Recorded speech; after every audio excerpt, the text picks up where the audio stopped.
Come on, man. Is that thing in tune? Shush. Talking Guitars and the US Festival. Johnny Beane is live. YouTube. Thank you very much. Ow! Hey, everybody. It's 5:10 p.m. California time, 8:10 p.m. New York time, May 29th, 2018. It's Johnny Beane. And look who we got. We got David Nesdahl in the pink Hey! What's that? Dude, if it was like 10 years ago, that might have been a little funny. Maybe? Just a little bit? Maybe. You know, for the new guy, you really have a big mouth. Big mouth! Jay Hannon, what's up, man? Howdy, everybody. Cheers, man. Cheers. I got mine. Yours is healthy, mine's not. Nick Thompson tea. Nick, thank you very much. Speaking of thanks, Bill Comporis, thank you very much, man. The super chat. Just saw that, man. Now, that deserves this.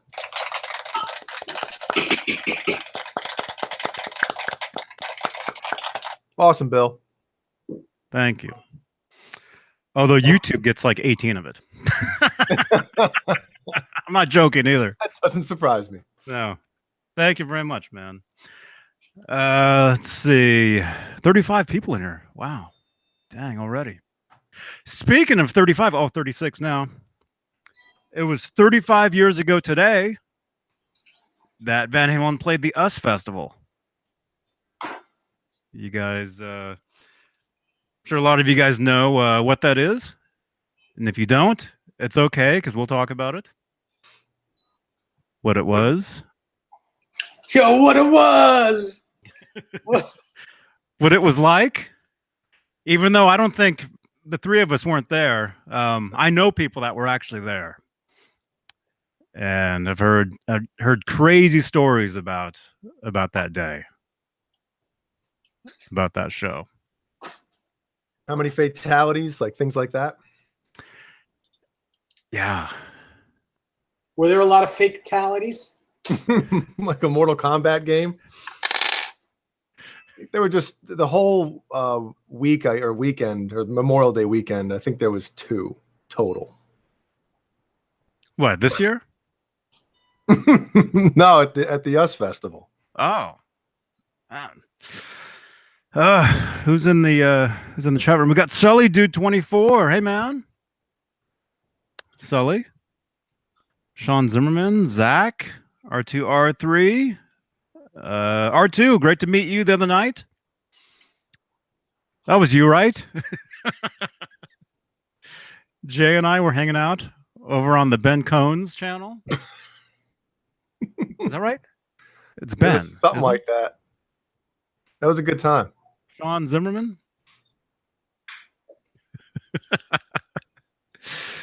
Vintage Sounds. Hey. Absolute Mayhem. Fender Guru. Michael Smith. Michael. Great to talk to you, man. Captain Michael Smith. Captain Michael Smith. He called me on the phone. I think it was yesterday. And we chatted for a little while. Great always, man, talking to you. And seeing you. We've actually seen each other. Not in that way. You're seeing each other? How nice.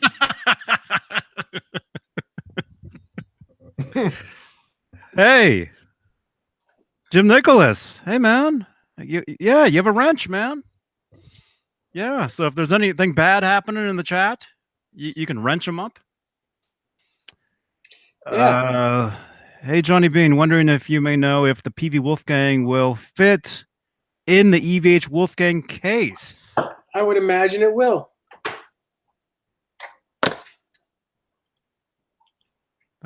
Don't you have an EVH Wolfgang case?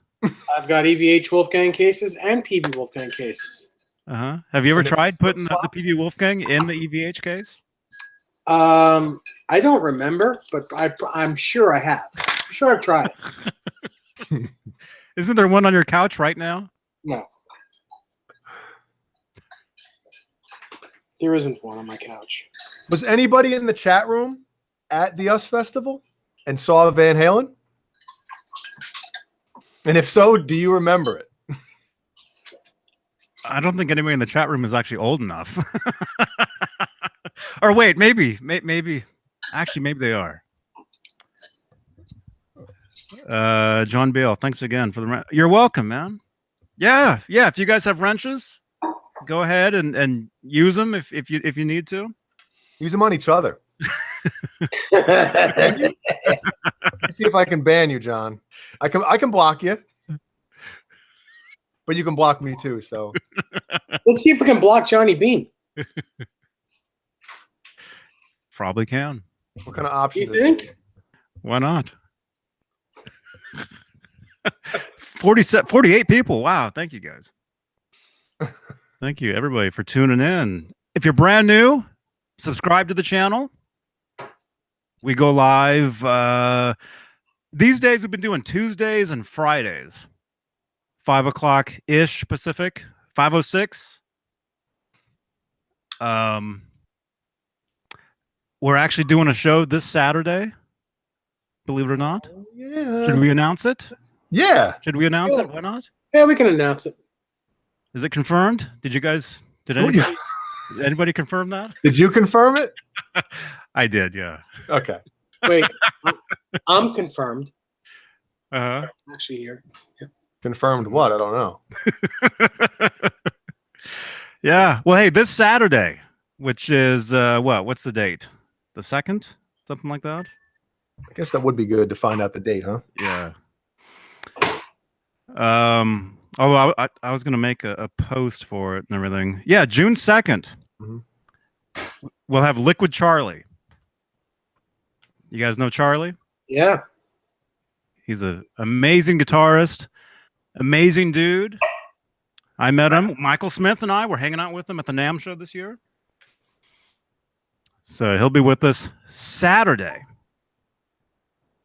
Now, what time? I think it's 2 o'clock.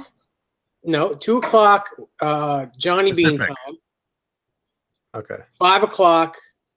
Dave and Jay time. There we go. And it's 10 p.m. in the UK. Yeah, and he picked the time. So, Mhm.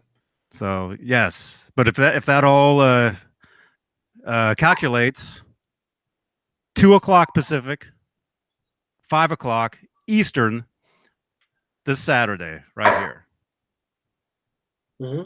And then right after that, I got a bolt because Pete Caruch, his band is playing, and I'm meeting up with him and Ron Johnson. Oh wow! Up the block from where I live. Wow, Cool. very cool. Ron Johnson's actually going to be his tech Uh-huh. for that gig. Uh-huh. Oh, it's a show. Yeah, That's cool. What do you know where it is? Or what's A the place- venue? a place called Still Partners. Mm-hmm. Yeah, And that's in Seacliff, Long Island. Seacliff, Long Island. It seems like this show is starting out. If you want to get any kind of information out, you have to ask every single question along the way. This is getting good now. I like this. Well, we don't talk outside of this, so I'm just now. Yeah, but then you would think you wouldn't be able to shut each other up. Usually when you don't talk, I know. Jip, jip, jip, jip, jip, jip, jip, jip, jip. Instead, I'm sitting here for 10 minutes watching him play a baseball Well- video game. Well, first of all, we're not women, and we don't really like each other. This is all fake. We don't go bucking around, We don't, Oh, I get enough of that outside. Yeah. Believe it or not. I hear that all day long. So what's the band? What's Pete's band? Is it called Channel 29, and it I guess features songs from when MTV was on Channel 29 here in locally. Used to be when MTV was good, It was back actual music in the television. 80s, yeah, in the early to mid 80s. Yeah. It was on a Cablevision, our Cablevision, which was Channel 29. That's cool. Yeah. That's a cool So name. do you know any of the bands or set lists? Any of the songs they play? I know they do a lot of Alice in Chains. They do Stone Temple Pilots. They do a lot of Van Halen. Mhm. They do a lot of cool stuff. A lot of guitar driven stuff. Cool. So if you want a good show on Saturday, and if you want to meet Dave and Rob And Desiree. and Desiree's Desiree, go on out to the, what is it again? If you want to see Double D, come out to Still Partners in Seacliff, Long Island. Wait, this sounds like a different club now. Yeah. What is it from Police Academy? Yes, you're Squad D. Why can't I think of the name of it? Dirtbag. No, why can't I think of the name of the club? Oh, I think it was the Blue Oyster Club. Blue Oyster Bar. Yes. Yes, Dry Heat. That's Pete that breaks kneecaps. Oh no. But Can't he say doesn't really that. do. He doesn't really do that. All right, he breaks bottle caps. He breaks eggs on his kneecaps. Someone had a question for me. I don't know if it was asked. What? I think it was Hardwood Steaks. He says, "What up, Dave? I have a question for you," and then never asked the question. So I think he just put it there. It's right there. It's right where? There it I know, is. another Jimmy Page. Had a feature on his Double neck. double. Okay, double neck.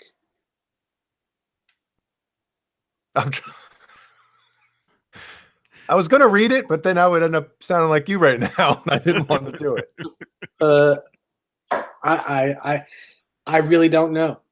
I think that's a feature on all double necks. I think if you keep the three-way switch in the middle position, it's a three-way position, and you can have it. You know, if whichever side the 6-string neck is, you have it down. If that's your 6-string neck, you can have it in the middle. Both necks are on, and have it up on the 12-string neck. If you have it in the middle, when you're playing the 6-string neck, the 12 strings will rattle. So I think that's on every double neck guitar. That's cool. That's cool. Spanky, Johnny, what is the small amp in front of your Telecaster? That's the Roland Microcube. It's a great amp. Yeah, that is a good amp. Mm-hmm. So what? I don't know. You want to talk about the S Festival? Hey, before we get into that, Zach Thong says, R.I.P. Phil Emmanuel. I also want to shout out an R.I.P. to Joe DeSpagni from Gem Guitars. When I was 18, I worked at Gem Guitars. Gem Guitars was a company that actually built guitars for Steve Vai and other artists before Steve went to Ibanez. And the Gem guitar was thought up of from Steve Vai and Joe DeSpagni. They both kind of brainstormed that guitar. He passed away last night in his sleep. So, and he taught me how to build a guitar. So, R.I.P. Man, I'm sorry to hear that. Thank you. Yeah, it was tough to see that today. But it's it'll always be always great memories with him. So he was a lot of fun, and he really built a great guitar. Mm-hmm.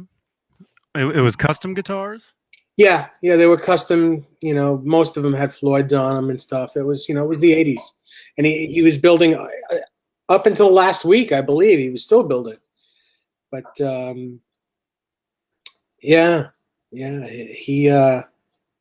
he taught me how to build guitars. Man. It was so much fun working in that shop.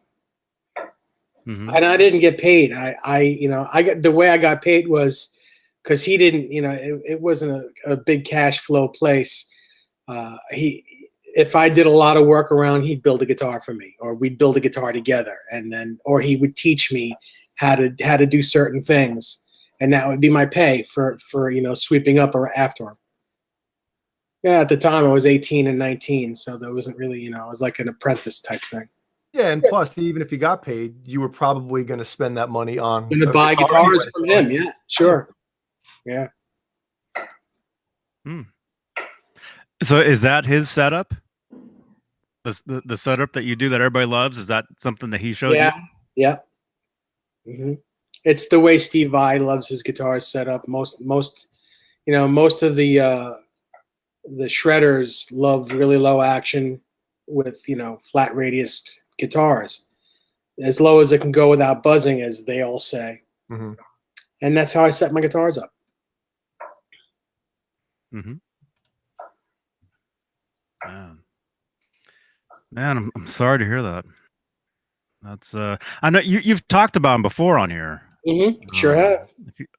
Several times, and I'll have to look him up. I haven't really seen any of his work. Yeah. What are you gonna do?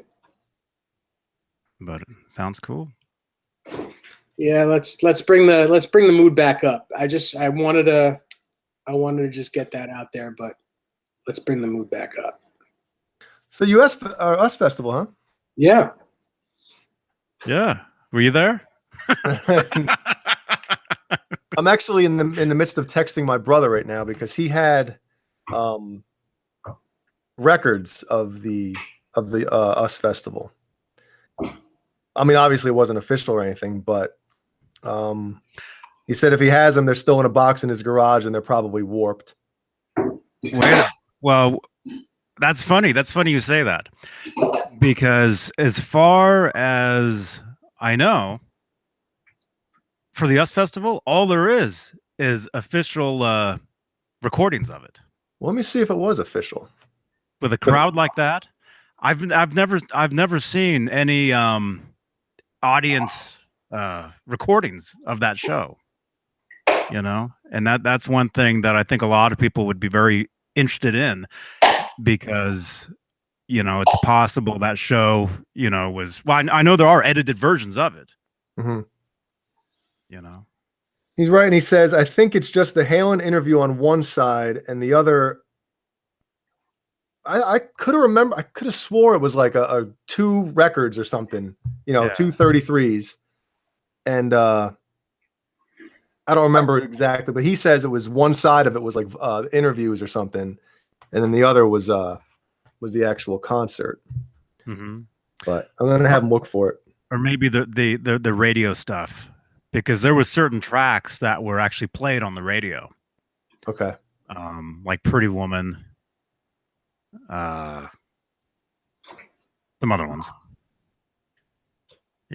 You can see the footage on YouTube. There's actually some very, very clean video footage from the show up on YouTube that some company says they're going to put out at some point. I don't think they have, or they own it or whatever. But most people that have seen that show have seen it on.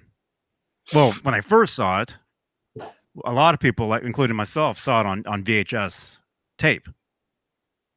That's how I got it originally, back in 1990. Back when you could order VHS tapes out of magazines, Rockabilia and stuff. Mm-hmm. Mm-hmm. But the US Festival was originally aired on, I want to say Showtime. It was either Showtime or Cinemax. One of those. But if it was after 11 p.m., it wasn't Cinemax. Well, no, maybe it was after 11 p.m. That's when Dave came out in the chaps. Not you, but Roth.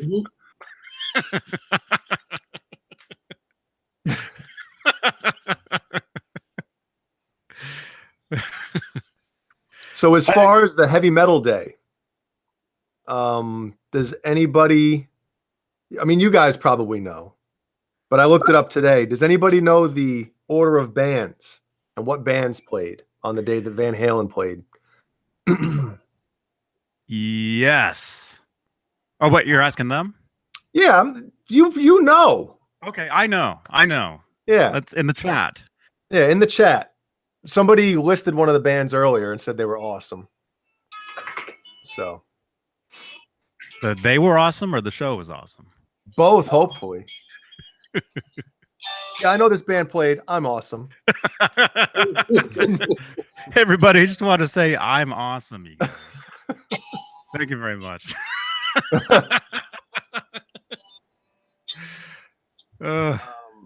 Our Metal Stage podcast says Motley Crue opened. According to my list, they did not. But this could be wrong, what I'm looking at. But according to this, they did not open. Mm-hmm. Well, I think if we're both looking at the same thing, thinking maybe we are, look at that list, and do you think, obviously Van Halen was the headliner, they were last, obviously, but looking at the list that maybe we're both looking at, would that list make sense as far as the third to last band or second? Mm-hmm. No, it doesn't look right at all. But it was 83, man. You know what I mean? Like, look at the Monsters of Rock set or band list, and you see who played after Metallica, and you're like, but you got to see when the time was, you know? Mm-hmm. Mm-hmm. Well, when did Metallica play in the Monsters?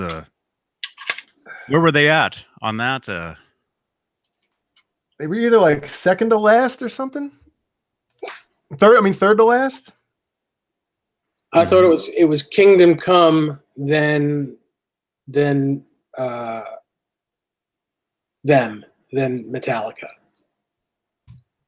I think then Dokken, and then Scorpions, and then Van Halen.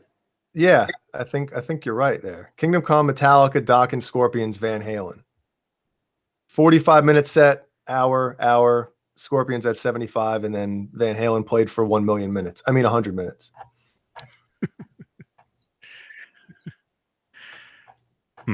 So wait, so Scorpions was before Van Halen on the Monsters tour? Yes.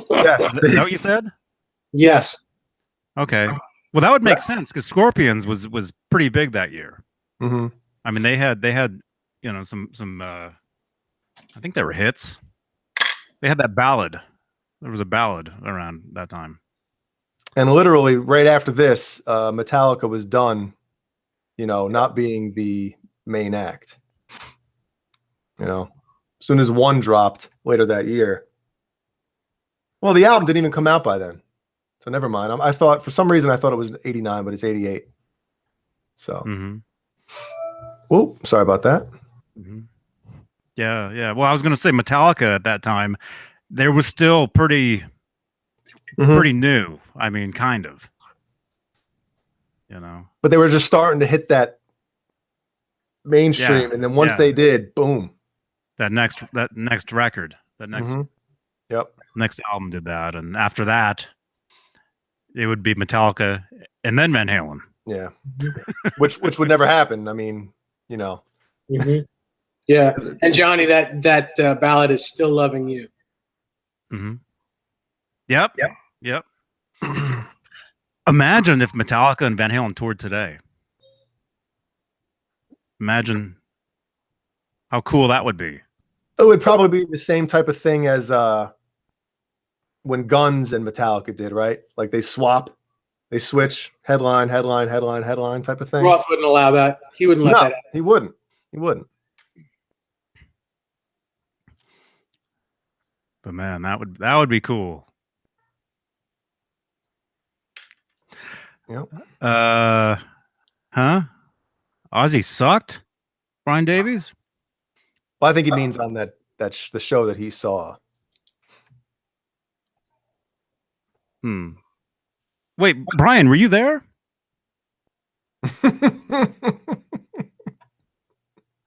It's one way to put it, I guess. His what? Off his what? What does that mean? See, all you guys with the wrench now, you guys can see what Brian just said. Do what you want. What, Zeke? What is going on, man? Well, I'm not talking about that. Huh. R2R3 Chimp Spanner. I was listening to Chimp Spanner yesterday. What is happening in this world? I don't even know what that is. Paul Rodriguez, I believe, is the guitar player's name. And he's phenomenal. It's like if Meshuggah and Steve Vai formed a band together, that's what Chimp Spanner would be. It would be Meshuggah Navai.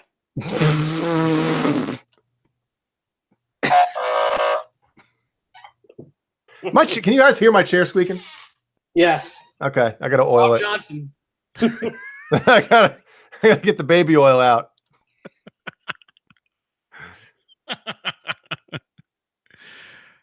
Yeah. Also, while I have it in my mind, I want to send out a congratulations to my friend Steve Brown from Trickster and Def Leppard, who is now in Def Leppard again because Phil Collin is taking care of some family stuff that is going on in his life. So Steve Brown is on the tour right now playing all the Phil Collin parts. Mm-hmm. Mm-hmm. With his stealth EVH with the purple. Yeah, that's a guitar that Eddie gave him. Mm-hmm. One of them. Taylor Petrie. Yes, I do like Triumph. Is that purple Floyd? Is that or not Floyd? But is that a FU tone? Yes. Floyd. Okay. Mm-hmm. Mm-hmm. Yeah. evhgear tweeted out some pictures from that show of Steve Brown playing with Def Leppard, and Adam from FU Tone took those pictures. Mm-hmm. And I was watching some of that show last night on YouTube. Somebody right in front was filming, and it was cool. It was cool, you know. Huge so did we crowd. get the band listing yet or no? Huh? Did anybody put the For the US Festival? yeah. Hello?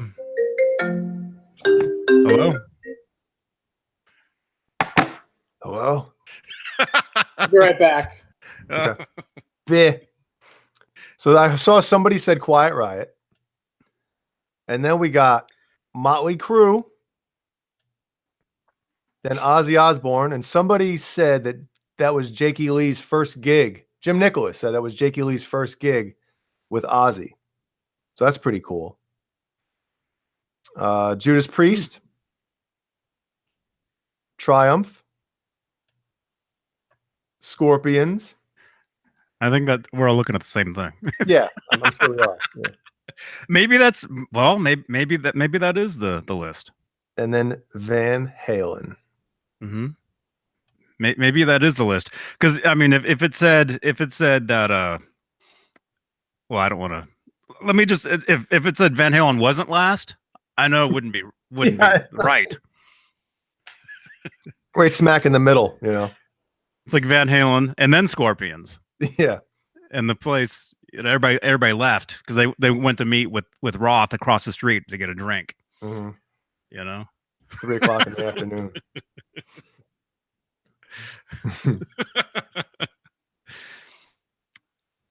But yes. Oh no, we're still here, right? Why did that sound like a guitar? Did you hear that? Why did it smell like a guitar? What it sounded like? There's no guitar here. Hey, Carlos, how you doing, man? Carlos, our friend Carlos, just sent me a message. My iPad smashed my keyboard. Luckily, we're still here.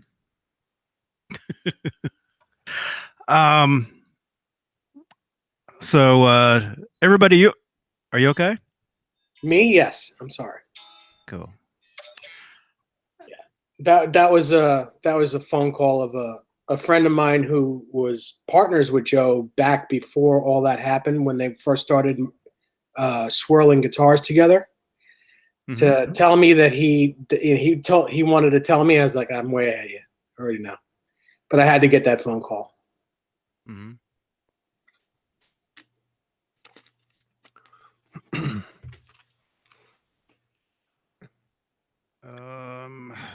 Let's see. What's up? 64 people. Oh man, I better say something. We better step it up then. We got to start pumping out some questions and some stuff. Okay, here. yeah. Yeah. But anyway, yeah. So the US Festival, 1983. Today is the is it 35 years? Yep. Was that it? I had it written down. 35 years. Man, I was barely around. Damn. Sure. No, the US Festival, it actually started in, I want to say, 1982. Yes. I want to say that was the first show, and the headliner for one of those days, The Police. the Police, one of my other favorite band. Yeah, and that's a show I've been wanting to see for years and decades, literally. And I think it's now actually it's on YouTube, so I can actually see it. So it's cool. So 83 was the last time they did this, the US Festival. I think so. I think Well, so. I was looking up a couple stats about it and said attendance was reported at 670,000, but the festival still lost $12 million. So wouldn't surprise me if it was the last one. Mm-hmm. And Van Halen got paid how much? $1 more than David Bowie. Mm-hmm. Wasn't it 1.5? I'm not 1.5? Yeah. I'm not sure exactly what the number was, but they wouldn't do it because David Bowie was the highest paid, and they wanted more money than David Bowie, so they gave him $1 more. Absolute Mayhem, 50 million. Yeah. Oh, crap. And David Bowie, he headlined Rock Day, which was on Monday, May 30th. Yeah, John B. I'm sorry, I should have specified that. The 670,000 attendance was over the 2 weekends.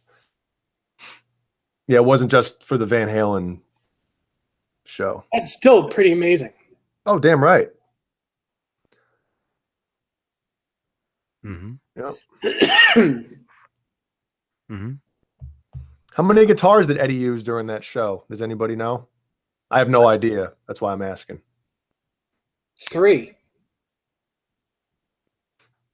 And which are you sure? He used this guitar. He used the double neck. Which counts as 2. And he used the little. Oh, it doesn't count as 2. Come on. And he used the little Les Paul. A double neck doesn't count as 2 guitars? No.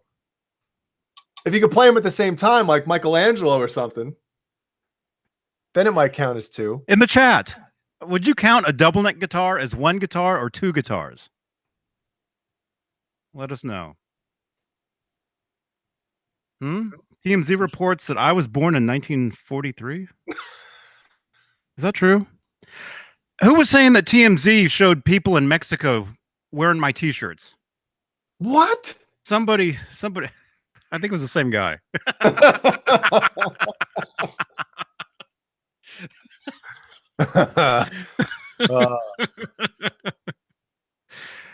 All right. Sorry, they're all saying 1 guitar. No, 1.5. Man. Well, hey, you cut it in half. It's 2 guitars. Yeah, 2 if it broke, Shane. No, because then still only one of them works. That's right.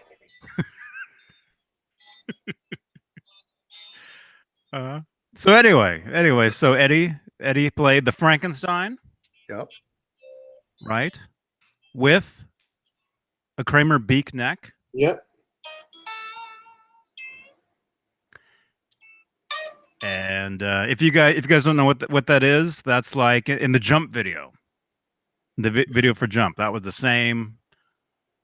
same setup, same guitar, same neck.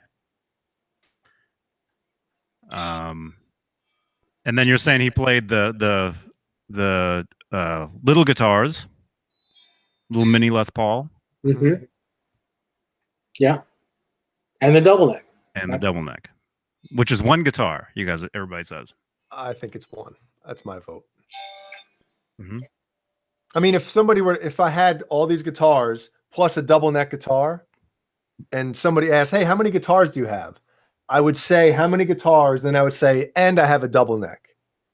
You know what I mean? It's like a separate thing, but even though it's still a guitar, I think you have to specify that you have one. Well, in my case, it would be more like a double chin, not really a double neck.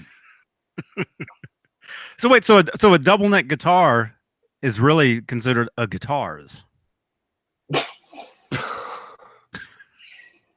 Oh, Johnny Beane. We're going to have to revisit this on the Late Show Friday, man, because I could just imagine what Steve could bring to the table talking about.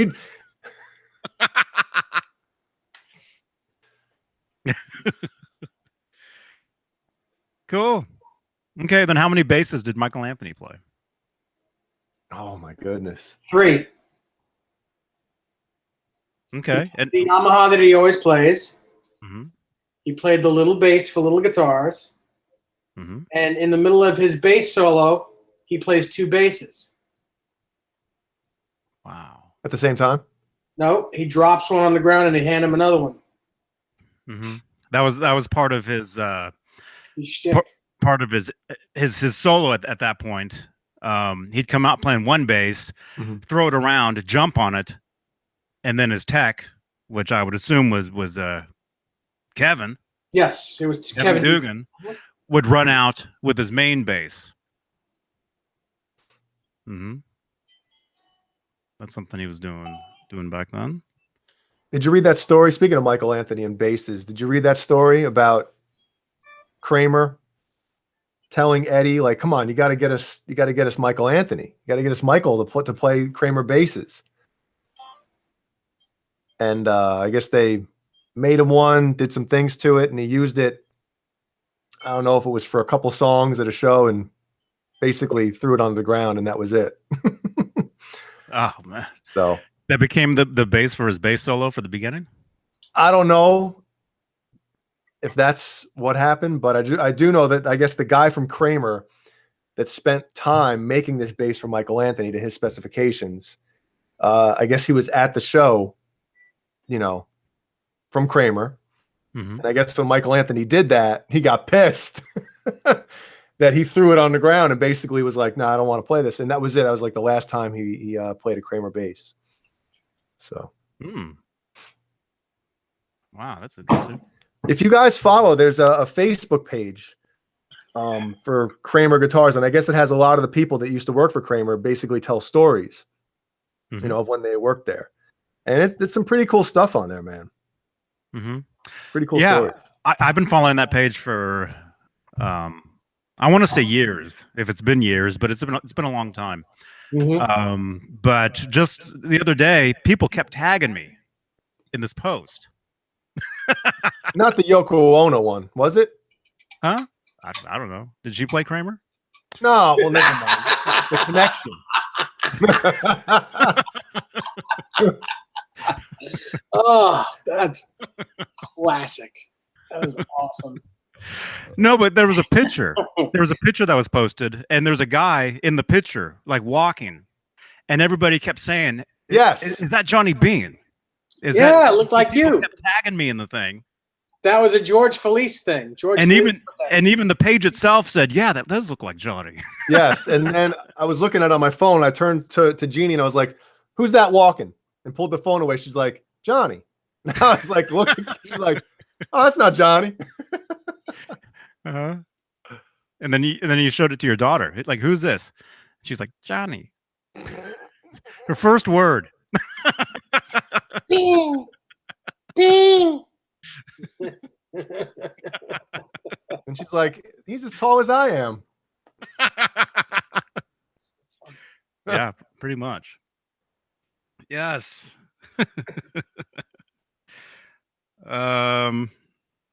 That's cool, man. Yeah, I never knew that.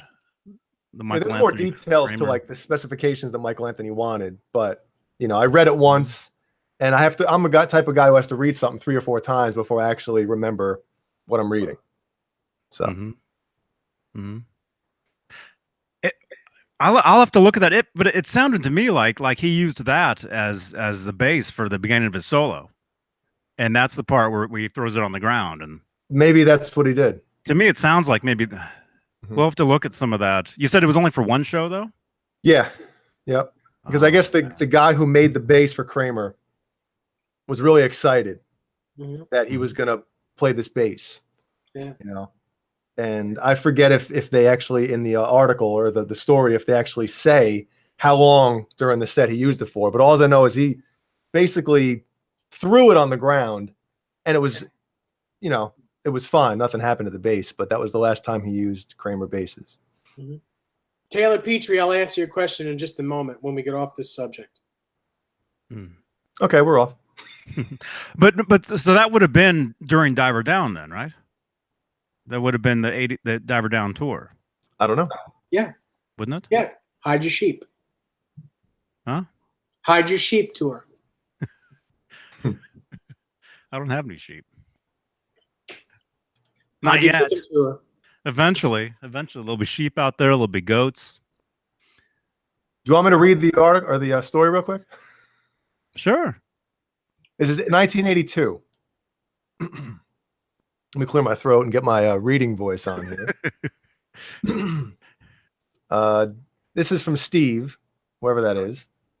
Dennis kept asking Ed if he could get Michael Anthony to play Kramer basses, and Ed said it didn't matter what kind of bass Mike played. He would set the EQ to make it sound the same anyway. So Mike stopped in to try out a few guitars, and he sees the T-shirt that Tom Lorber is wearing. Tom Weber? Tom Lorber, Lorber. Oh, Lorber. Lorber. And the picture, they actually show it. He's wearing a Seek and Destroy T-shirt. I'll send you guys the picture of this in a second. And he asks Tom to paint an olive drab aluminum neck base with a smaller version of the graphic on the front. Said Tom was in Vietnam and had some anger management issues, but was generally a happy and nice guy. A few days later, 4 of us were invited to see Van Halen play in Madison Square Garden. We had good seats right in the center, and Tom was excited to see Mike walk out with the bass he painted. He played a few songs on it and then swung it over his head and smashed it on stage. I'm not sure if he didn't like it or just wanted to seek and destroy something, but Tom kind of snapped and started moving toward the stage to stop him. The bass came down hard on the stage, but the solid maple body and forged aluminum neck had other ideas. The shock wave reverberated through the bass player's arms, left him looking pretty stunned, and the bass completely intact was set aside. We managed to calm Tom down once he realized the bass was unhurt, but Michael Anthony was clearly in pain. As far as I know, Mike never played another Kramer. It sounds like that was going to be a part of his shtick, and realized the thing was indestructible, and he couldn't use it for that. Yeah, I just sent you guys the link. Okay, let's see. The picture's cool, man. Can I post the pic in the chat? No. Or not the pic, the link, or no? Well, it depends if it's public. If it's a public link, you could. Let's find out.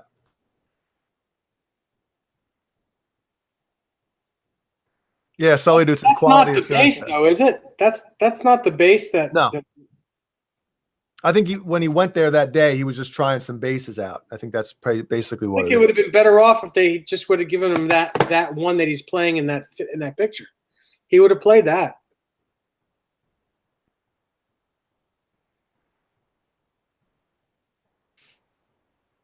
Jay, is it true that you used to be a jockey in Peru? I'm probably about 3 feet too tall to be a jockey, but I have no idea what he's talking about. I think he saw it on TMZ. Oh, that's a jokey.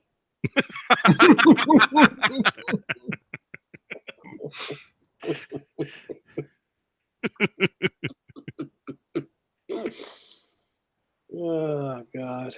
Dang, that's cool. Oh, so snap. So this was posted today then. Okay. Yeah. Yep. All right, so Very cool. back to Taylor's question. Taylor asks, how did Eddie keep his black and white Strat, which would be basically this guitar from 1978, in tune with the original tremolo on the first album? I'm going to take you a little bit the long way around, but Yeah, do it. When you play one guitar, you get to know the idiosyncrasies of the guitar. You get to know how flat it goes, how sharp it goes, what you can do with it, what you can't do with it, and so forth. Mm-hmm. Now, when you put strings on a guitar, when you put them on here, generally you go downward so that there's a downward angle on the posts here. In Eddie's case, since he didn't have a string retainer and he had just a regular brass nut, he went upward so that there was no break here. So it was straight tension. It was a straight pull, no tension. So he wound them up instead of down. That was one thing. Show that again, but lift it up a little bit. How about that? Is that better? Yeah, show it these are again because the boxes are probably covering Oh, that. sorry. I got to do it this way too because you need to be able to see it. You see how the strings are down, how they're wound downward, and there's downward angle? Well, he would wing them. He would string them from the bottom up so that the string winds would go upward, and that would leave no break. It would be a straight pull here. There would be no downward angle. That's one thing. And when he would go to a dive bomb, basically he would stretch the string before he'd play the next chord. So you dive bomb, bring the arm back and stretch the string just like that. And it would come back in tune. And that's basically how he kept the guitar in tune. And a lot of times it wasn't really in tune. It was close. And you also know how to kind of bend strings to get them into tune if they're just a tiny bit flat or whatever. Like I said, when you play one guitar all the time, which is what he would do, and he still does it pretty much, you get to know that guitar in and out and what it does and how it reacts to things. So that's how I kept it in tune. Mm-hmm. Mm-hmm. That's really cool. Yep. That's really cool.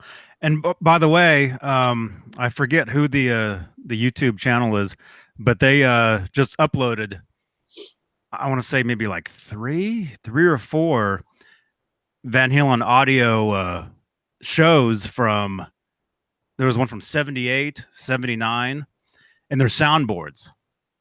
Oh. And I've never heard a 79 soundboard. I sent it to Jay the other night. I didn't listen to it yet. I'm sorry. I didn't do my homework for the show. I apologize. I was freaking out. I'm sitting here listening to this, and I saw Jay was up, on Facebook. It was the green light, right? So I sent it to him. I'm like, dude, I can't believe this. And he's like Johnny. It's like, Johnny, it's like 4 a.m. here. I mean, I'm usually up. Like I was up to 5 on Ben's show the other night, man. I don't want to get off topic here, but let me tell you something. I was telling Jeannie yesterday. I got up in the morning.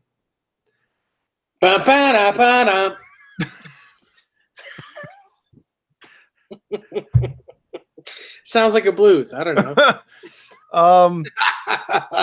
And it's one of those things where I felt like I was drugged. You know what I mean? Because I stay up late anyway. But man, that night, whatever it was, I don't know. I don't know what we were smoking on that show, but man, I felt like I was I took a 2-hour nap in the afternoon and still woke up like, man. So whatever was happening on that show, man, we burned the midnight oil, boy. But yeah, I didn't listen to it yet. I've been meaning to, but I keep forgetting. It's cool, man. And the one from 78, I want to say, is Wichita, Kansas. 78. It's a soundboard. And so you guys know the Pasadena Civic 77 soundboard? Yeah, Both you guys know that show. Sure do. It's very similar to that, but a different show. So I may have heard that. I cool. may have heard that show before. It's the same set list. It's the same set. Yeah, and the solo is slightly different. The guitar solo is slightly different.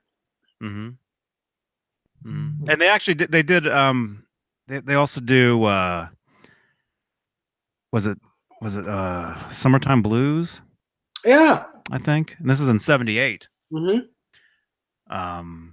But anyway, if you guys haven't heard a 78 and a 79 soundboard, definitely check those out. They're very cool. Huh?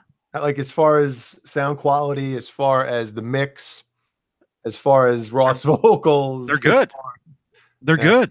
They're yeah. I mean, I wouldn't say they're as good as the Pasadena 77 show, sound quality wise and mix and everything, but they're almost right up there.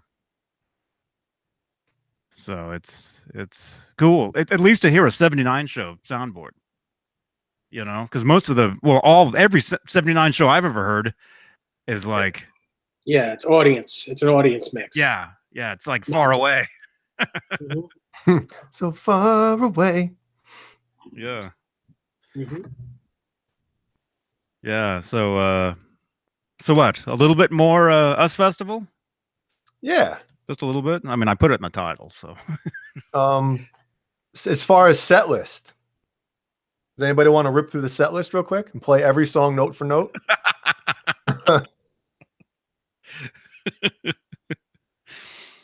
Any of those songs in open G tuning? Well, I mean, that was basically a diver down set.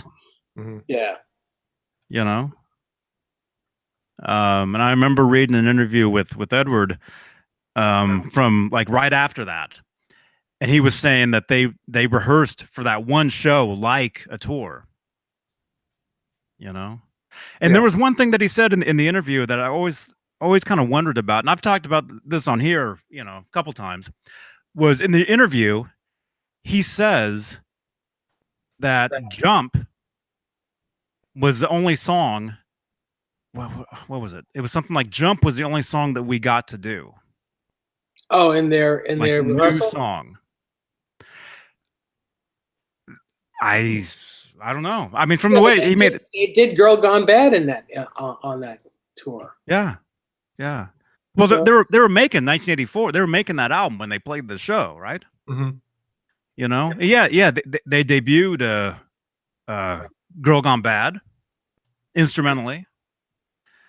But you know, and I remember reading this magazine, this interview. In the late 80s, I guess it would have been. And it would have been after I had already seen the Us Festival. So I got my first copy of the Us Festival on VHS in 1989. So it would have been somewhere around 89, 90 somewhere. Where I'm reading this, I'm thinking, what? They played Jump? You know, at the Us Festival? But I think what he actually meant by that was the only new song that they could have done. They didn't actually do it, but they could have done it. I think is what he was saying. So when in the set list did they do "Girl Gone Bad"? In the middle of "Somebody Get Me a Doctor." Oh yeah, here it is. You're right. With "Girl Gone Bad" snippet and "I'm So Glad" by Cream snippet. Yeah, normally they would just do "I'm So Glad." previously, but So you want me to run through the set list real quick, or you guys want to kind of? Sure. yeah. Does anybody else want to go through it? So, baby. I'm not looking at it. Oh, that. Can you send it? Where'd you get it? Setlist FM or? Stop that.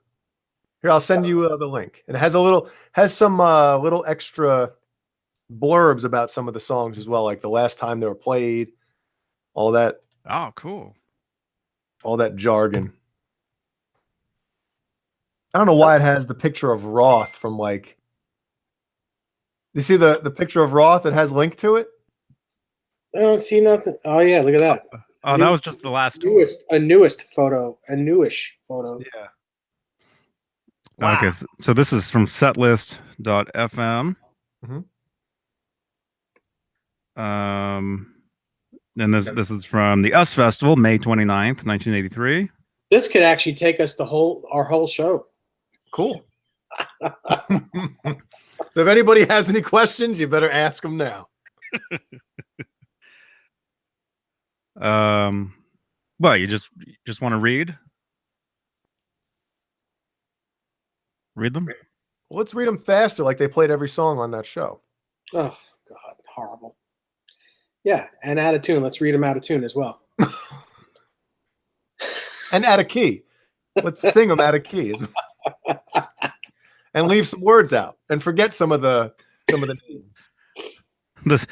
I forgot the Setlist FM words. Okay, so they started with Romeo Delight, which was, I mean, like I was saying, this is a typical diver down set list is what this is. So they start with Romeo Delight, and then they go into Unchained. Wait a second. You see the little thing below? It says last live performance until March 2nd, 1998. Yeah, that makes sense to me. Mhm. Yeah, because that's when the tour with Sharon started, and they played it on that tour. Yep. Hmm. Are you seeing those little extra blurbs they have? Yep. Mhm. Okay. I see it. So I think that stuff's interesting. That makes sense. That makes sense because they pretty much chopped that song for the '84 tour, and they started with Unchained in '84. Yeah. Everybody up. That's probably one of my favorite things Roth has ever done as far as like live. I mean, you can't get cooler than that. You know? Oh, yeah. Everybody up. And what happens? Everybody gets up. Man. I'm getting goosebumps thinking about that crap. All right, next. So wait, what? Okay, so and then the drum solo, but the full bug. You guys read the blurb on that? Does that make any kind of sense? Last live performance until March 1st, 2012, and the last live performance with Michael Anthony. Yeah, that makes sense to me too. So that's the last time they played that with Michael. Yeah, because I have the show where they played the full bug with Roth in 2012. I have audio of that. Okay, so they're saying that the next time they would play the full bug was in 2012. Yeah. Okay, so they're saying the last time they played that song, previous to 2012, was at this show. on that show, and that was the last time Michael Anthony has played that song. Is what this means. And was that on the Kramer bass that he smashed? Mm-hmm. I'd love to ask him about that. Oh, Caleb, can we go back in time and ask him that question? Is Caleb even here? No. Can somebody go back in time and get him? Back in time. Taylor Petrie asks, how did Eddie use 9-gauge strings while being tuned to drop C sharp? Well, the whole guitar wasn't in drop C sharp, just the low E string for one or two songs. It's very easy. When you use that much distortion, it doesn't matter anyway. And you might not play as hard on that low string if that's the case. I do it. But it's Eddie Van Halen, so. And he's also using thin picks. He doesn't use heavy picks. So there's not a lot of resistance when you're hitting the strings. Yeah. All right, so song 5. Song 5. Song 5. Running with the Devil.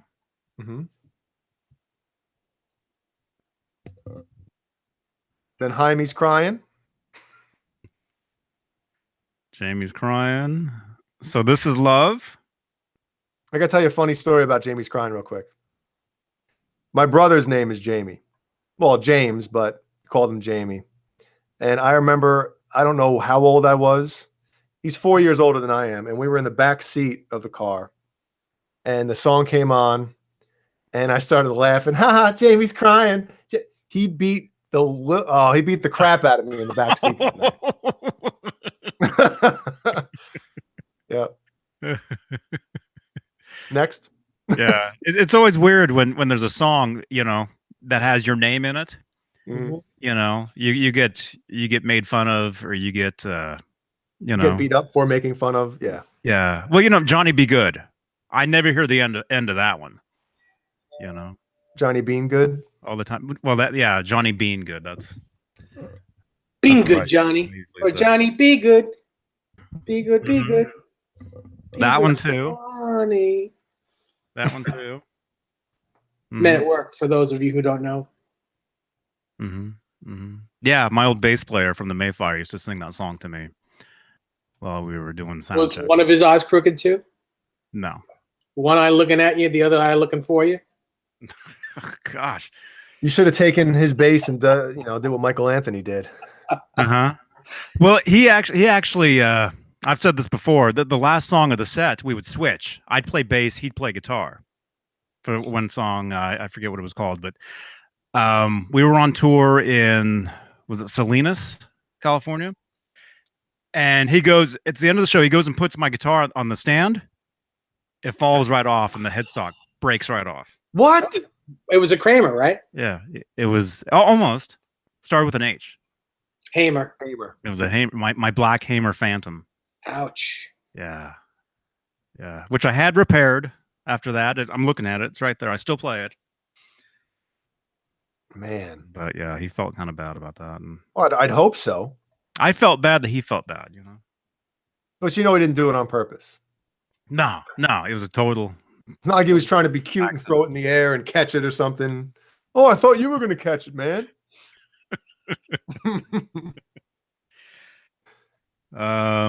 So yeah, if you're just tuning in, hey David Ennis, hey man, we're reading the set list of the Uz Festival in '83 when Van Halen.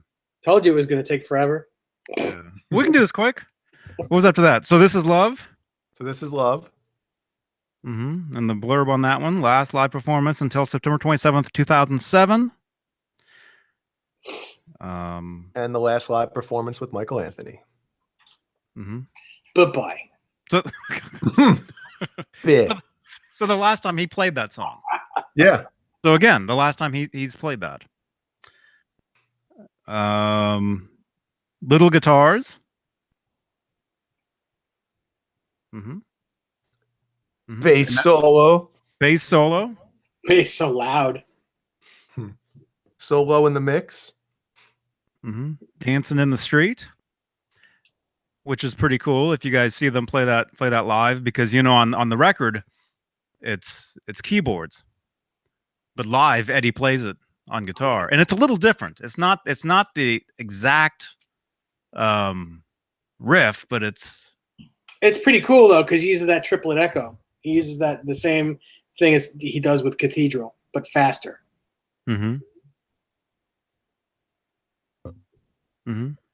Yeah, and that was a big song. I mean, it was a cover, but that was a big. I mean, that's one of the, on the radio, you still hear Van Halen's version of "Dancing in the Street" all the time.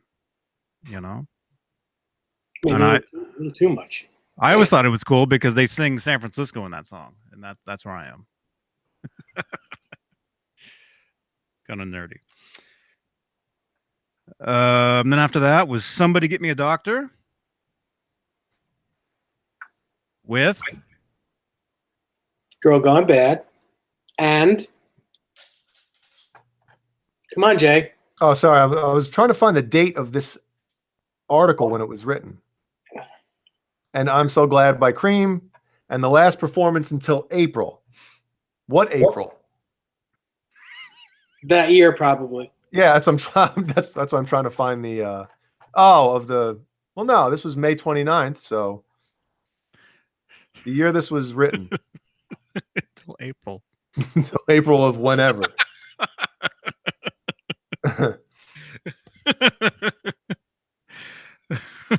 And the last year until Maple. And then after that, Dance the Night Away. Last live performance until March 12th, 1998. Van Halen 3 with Gary Sharon. Did either of you guys see that tour, Van Halen 3? I did. No. I went. I missed it. I went I was on tour myself. So 3 I couldn't- times. 3 shows? Mm-hmm. They were all comped. Mm-hmm.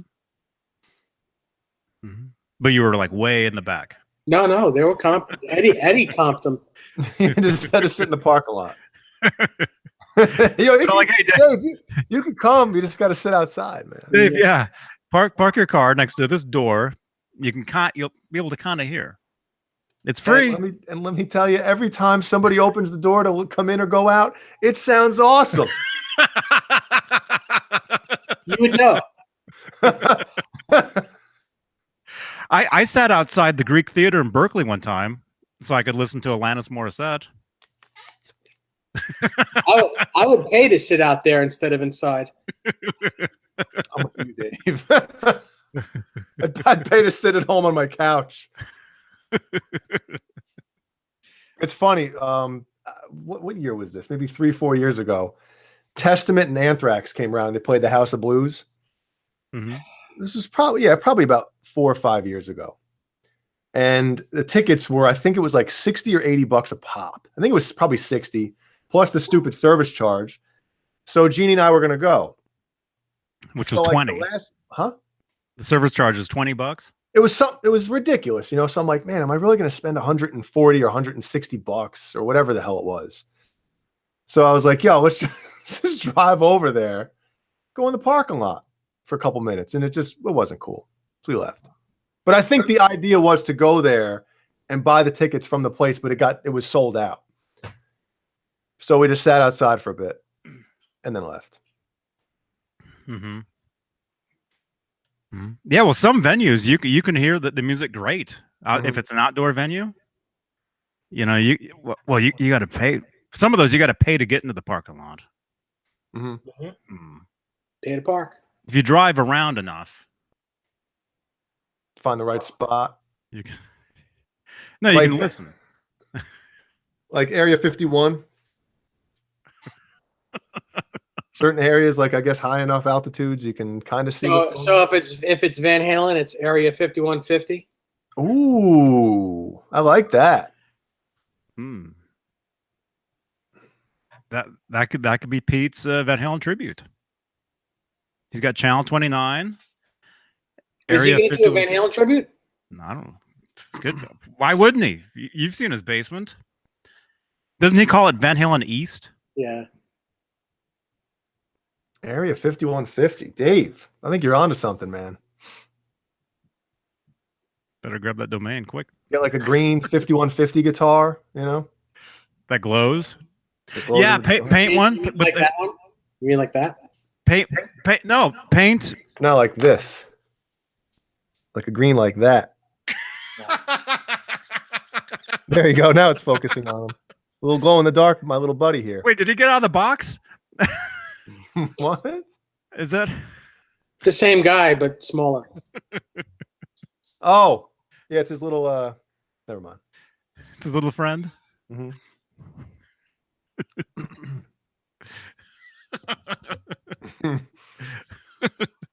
No, that'd be a cool idea, though. It would.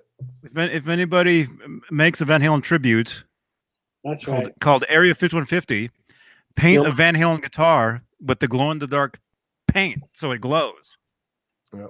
and then thank us every night. And by us, he means me. Dave gets 20%. And then Johnny and I split that 20%. Yep. Womp womp. Like, what's that? Heads I win, tails you lose. Remember that? Yeah, I remember it. I know it very well. Mhm. Yeah, I lost. Dad always beats me. I can't figure it out.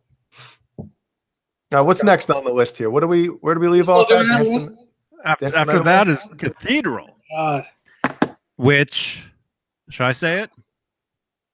Yeah, go ahead. Which is the fastest version of that song I've ever heard.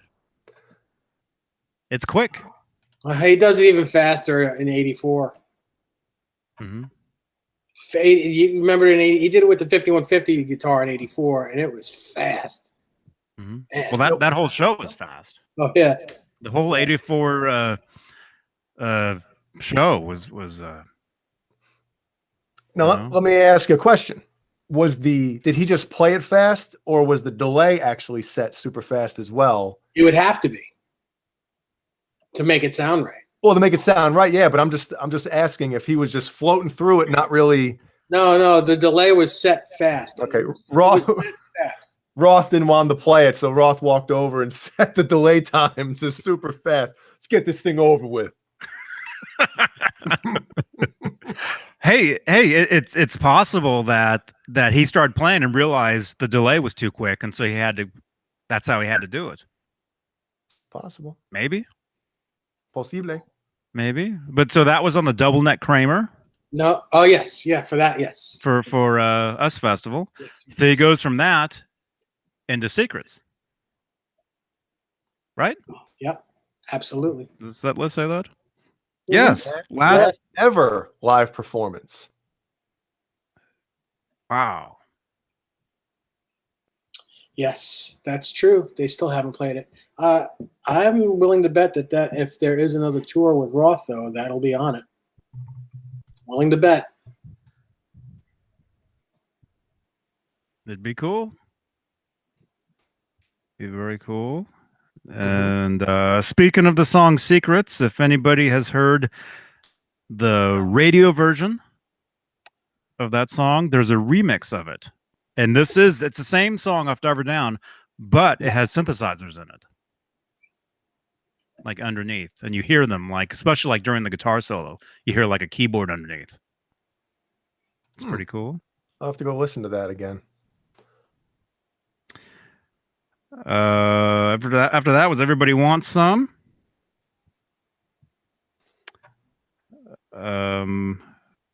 Ice Cream Man. Huh? Last known live performance until April 21st, 1984. It's weird to even mention that. It's like the next tour. Okay. Well, maybe it didn't start off in that tour. It wasn't in the set list to start off with in that on '84. Mm-hmm. I guess that's what that would mean. 17, Intruder. Last ever live performance. Wow. And then obviously follow with Pretty Woman, but wouldn't you think that every time they'd play Pretty Woman, they'd start it with Intruder? No? No. Because they come right out of another song. It's usually after like Hear About It Later. They play Hear About It Later and then go right into that song. Well, that's what they've been doing. Boo. Mm-hmm. Boo, whose ever idea that is. As far as Intruder though, what was it? What's his name? Kevin. What's our friend's Kevin's last name? He wrote the book. Landorf? He wrote the book. He wrote he wrote the Eddie Van Halen book.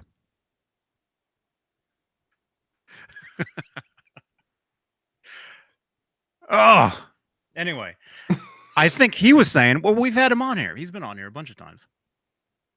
he's good friends with You're bad with names today, man. what's his name? Oh, he knows. He knows the other guy. You know that guy. That guy. You know, the soldier dude.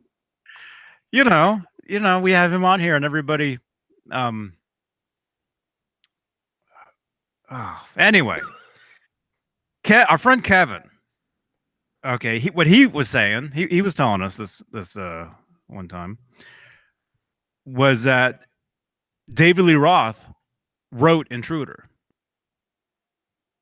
and David Lee Roth played Intruder on the album. That's Roth playing the keyboard. I know that sounds weird, but it makes sense if you listen to the keyboard, because the keyboard actually has mistakes in it. Wow. And I don't see Eddie making those mistakes on a keyboard. Mm-hmm. Does anybody have... Plus... Go ahead. Kevin Dodds. Thank you, Shane. Kevin Dodds. He told us that. Huh. And he wrote a book on Van Halen, so he would know.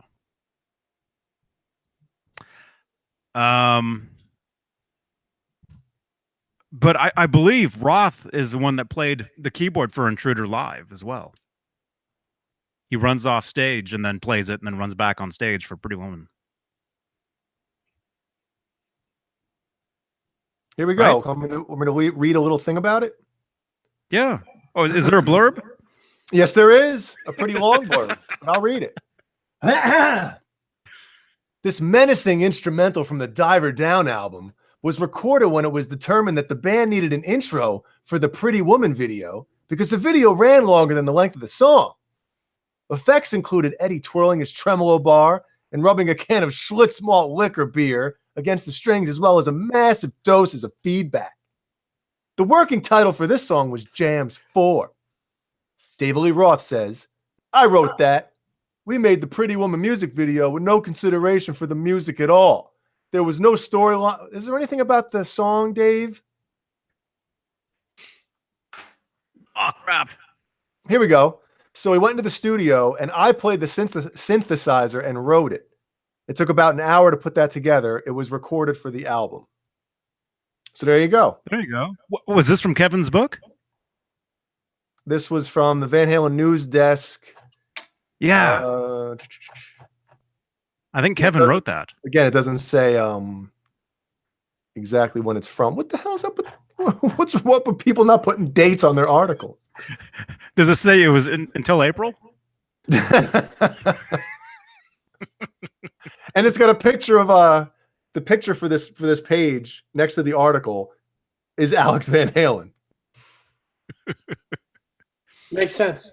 If that's on Van Halen News Desk, it's possible that Kevin wrote that, because Kevin has contributed some articles to the site.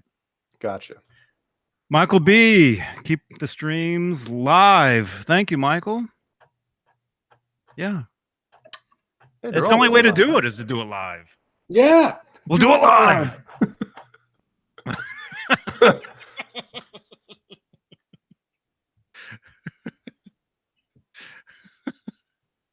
Casey Kasem. Casey Kasem. Have you guys heard him when he got mad? Yes. About the dog. Oh, gosh. It's so good. Oh man. All right, so Intruder into Pretty Woman into guitar solo. Including Eruption, Spanish Flair, Little Guitars, and Mean Street. Now, I don't get it, but I still see people call it Mean Streets, and it drives me up a wall, man. Mm-hmm. Like on the YouTubes. So Jay, wasn't it you talking about Eddie's guitar strap? And this would have been right before the guitar solo at the US Festival? I thought it was Caleb. Was that you? Was that Caleb? I think it was Caleb, yeah. Yeah, he changed his guitar strap because he raised it higher, number one. for his solo, and he used a cable because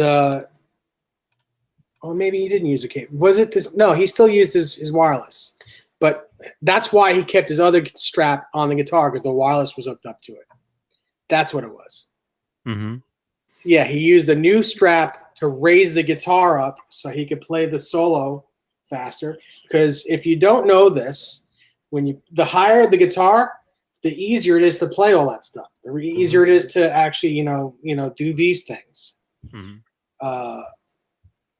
So that's what he did, and the other strap had the wireless taped to it, so it was dangling. Mm-hmm. And so that's why for the rest of that show, the US Festival Van Halen performance, you see what looks like a tail hanging from the guitar. That's the first guitar strap. If you watch it, you see him jumping around and stuff, and you see a strap flying around.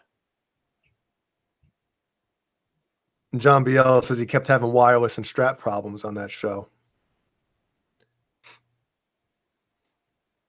Yep. Mm-hmm.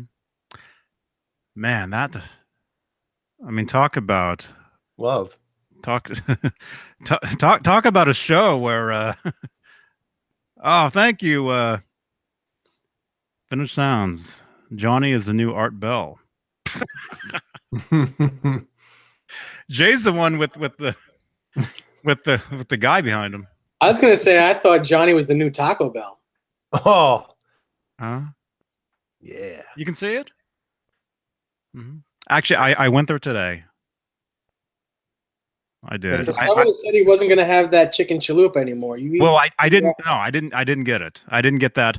I had my coupon for my free taco that I got when I donated $1. When you complained a couple weeks ago.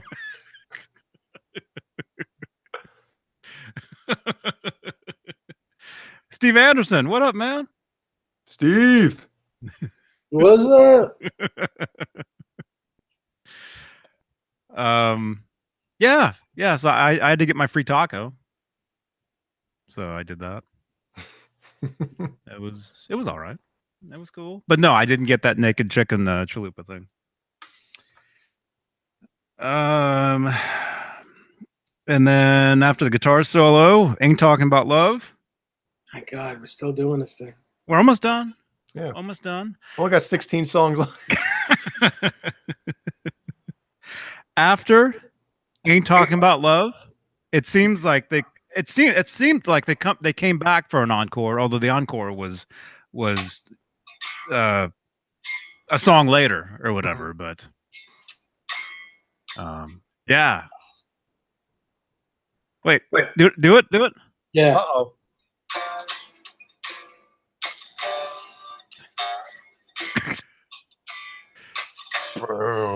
Can't play without a pick, man. Just come on, you don't have them laying all over your desk? No, I cleaned up earlier. Oh. Oh man. But yeah, they played Growth. And if you guys don't know what that is, that's the song, the hidden song at the very end of Women, Children First. And if you grew up in the 80s, like Dave. Wait, you grew up in the 70s? No. I grew up in the 80s. Okay. I was born in the 70s. Did you have that record on vinyl? Women, Children First? Nope. Yeah, the cassette? Yep. Okay. So if you got the album, in the 80s, you would hear a song at the very end of Women and Children, and it would fade out. That was a song that Eddie called Growth. Okay. They played it live at the US Festival. And then when the CD came out for Women and Children First, I was shocked when I heard the extra 2 seconds of that song. Now, I don't know the answer to this. I'm going to look it up. Now I know there's a certain time that an album, a full-length LP, has to go for it to be an LP and not considered an EP. What was the time? What was the running time of that? And is that why they put it on there? So, because I know that a lot of those early Van Halen albums were super short. Like 30 minutes or less than. Yeah, like 33 minutes, 36, like stuff like that. I'm going to look it up right now. I would actually say if your record is 30 minutes, I'd consider it An EP. an EP. Yes. Yeah. I'm going to look it up right now. Seems short. But no, I do know the reason why they did that. I don't know if you're looking that up, or Dave, do you know the reason why they put why Growth fades out on the album? I may know it and just forgotten. I don't know.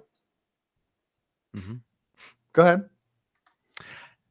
The reason they put that on, and John BL, that's right too, man.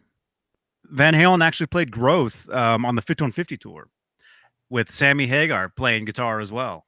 You guys Really? ever heard that? Yeah. Yeah, they did a 3-minute, you know, when they would do their guitar duel? At the end of on the Ain't Talking About Love. Yeah. Yeah, yeah. There was one time where they played Growth. They played. I didn't know that. Mm-hmm. Can you call that up?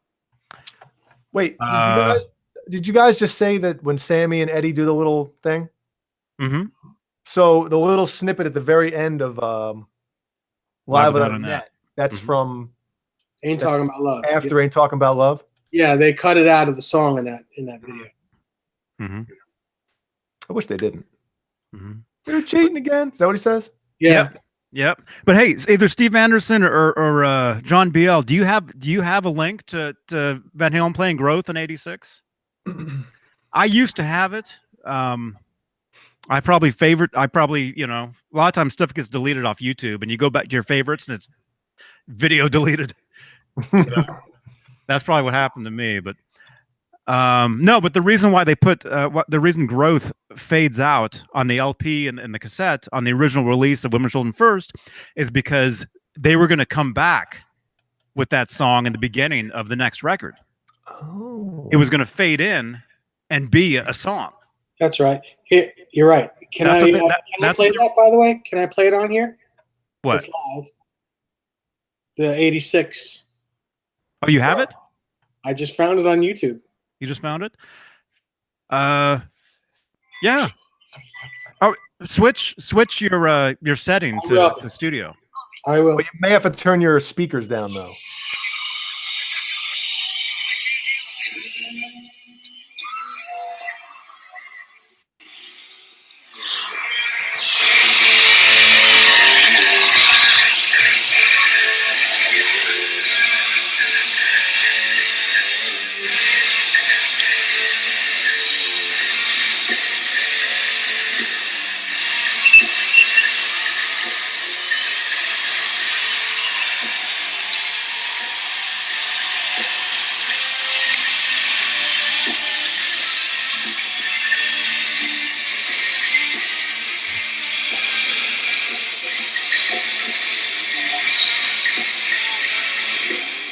That's cool. Actually, it's like 2 minutes long. Can you send it to me? I can play it directly through the board.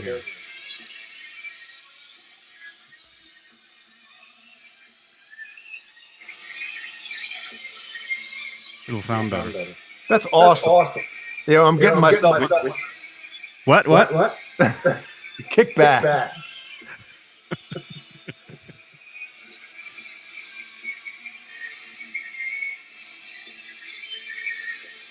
I gotta take Howie out. See if I can. Where are you, Jody?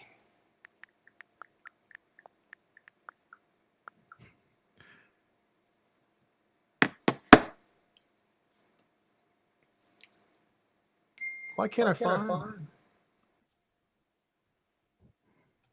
Okay. I'll play it through here. I'm still getting echo. Yeah. We got echo on Dave. Really? Or we did. That's probably because I was on studio. Here it is. Does it sound better?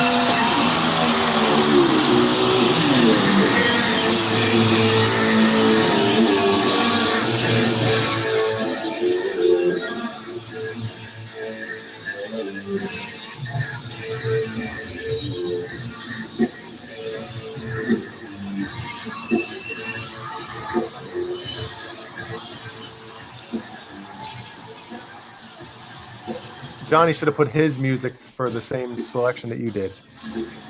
Oh, in studio?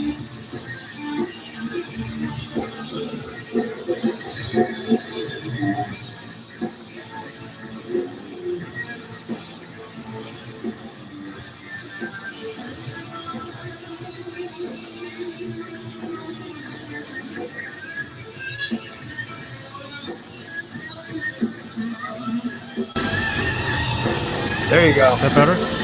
Oh yeah.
Ow!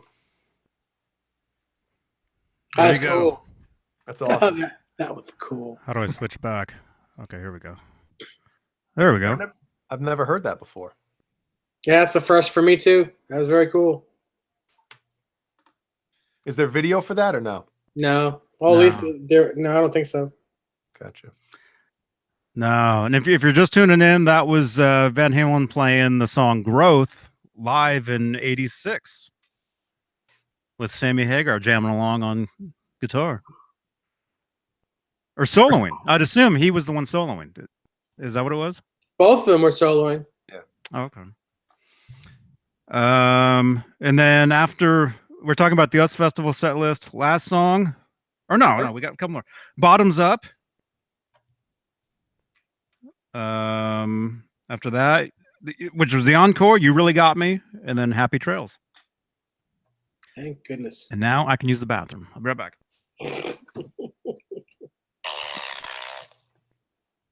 Nice. Yeah. So there. How's it going, Dave? All right. How are you? Doing pretty good, man. You all right? Timothy Pierce says, Dave Nesdall, thanks for the advice on the HSS pickups for the Anderson body last week. Just received the body and it's not as he thought it would be. Lots of scratches, chips, and a neck pocket crack. Hey, no problem. I'm sorry about that, but you know, anytime you need I don't know, any information, I'd be happy to give it to you. Stephen Willard says he's wondering what my body is made of, what my Frankie body is made of, that is. Not my body. But it's Northern Ash. So this guitar is about, I'd say almost 10 pounds. It's heavy. Jesus. Yeah. Jesus.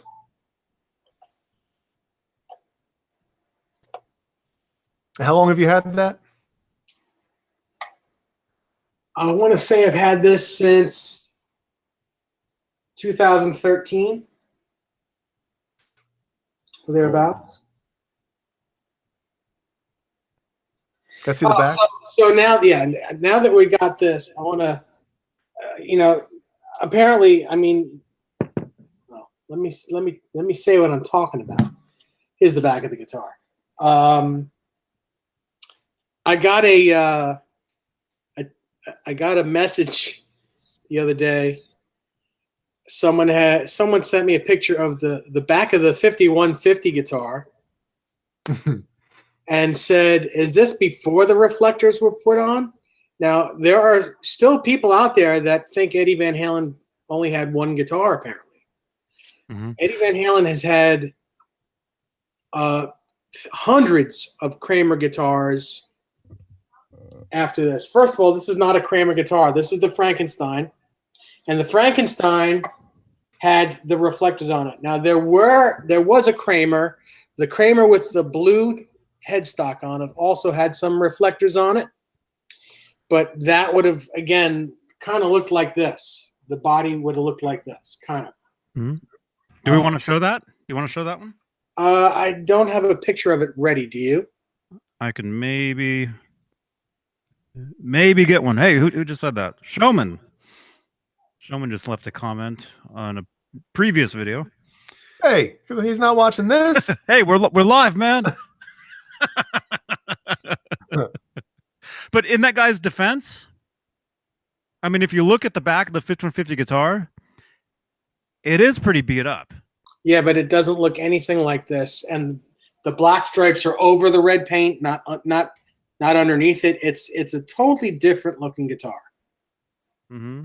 Because on the back of the 5150, he had the tray table. The tray table. I know. Well, see, the thing is, there are a lot of people that that may be Van Halen fans that just don't know. They just don't know.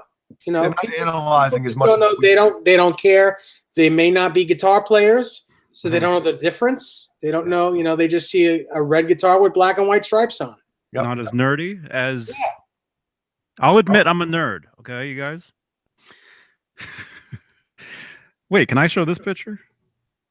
I don't know if I can show this picture.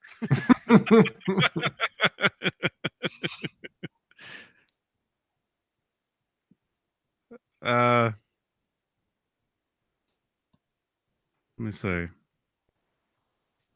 Wow. Here. While you're looking, you want me to read Steve Anderson's comment to you, Dave? Yeah. There's two versions of the Eventide Harmonizer H9 pedal. Is the more expensive one worth it? He said he'd assume not if you just need the basic sound. Basically, you're paying for all the algorithms, right? Well, yeah, but I mean, there's no basic sound. There's nothing in the core. The core pedal has one algorithm, and it has like 15 sounds in it. It doesn't have everything. The more expensive pedal has every algorithm that every Eventide pedal has, all in one box. Mm-hmm. And within each algorithm, there's like 15 or 20 sounds. It's for $6.99 or whatever that is. It's that's basically, I think that's worth it. Now, I mean, it's an expensive pedal no matter how you look at it. But if you have the money to get the one with everything in it, it's less expensive than getting everything put in it, as you go. So you don't have the full bug, right? You just have the pedal and then you bought a couple of different algorithms, or what'd you do? The pedal was given to me. Mm-hmm. So it's worth it for me to have this. I didn't pay for it. But then did you purchase any more algorithms? Yes, I purchased a couple. Okay. And at $20 an algorithm, that gets to be expensive. Mm-hmm. So basically, if you know the sound that you want, and there's an algorithm for that sound, then kind of get the bass pedal, and then get that algorithm. Maybe. Well, the cool thing is that Eventide gives you 5 minutes each day to do like a taste testing of each algorithm. And it's timed. It's literally 5 minutes on each algorithm you get each day, and then it goes away. So you can use the pedal for 5 minutes to hear the sounds that you want, and then you buy them if you want. That's kind of cool.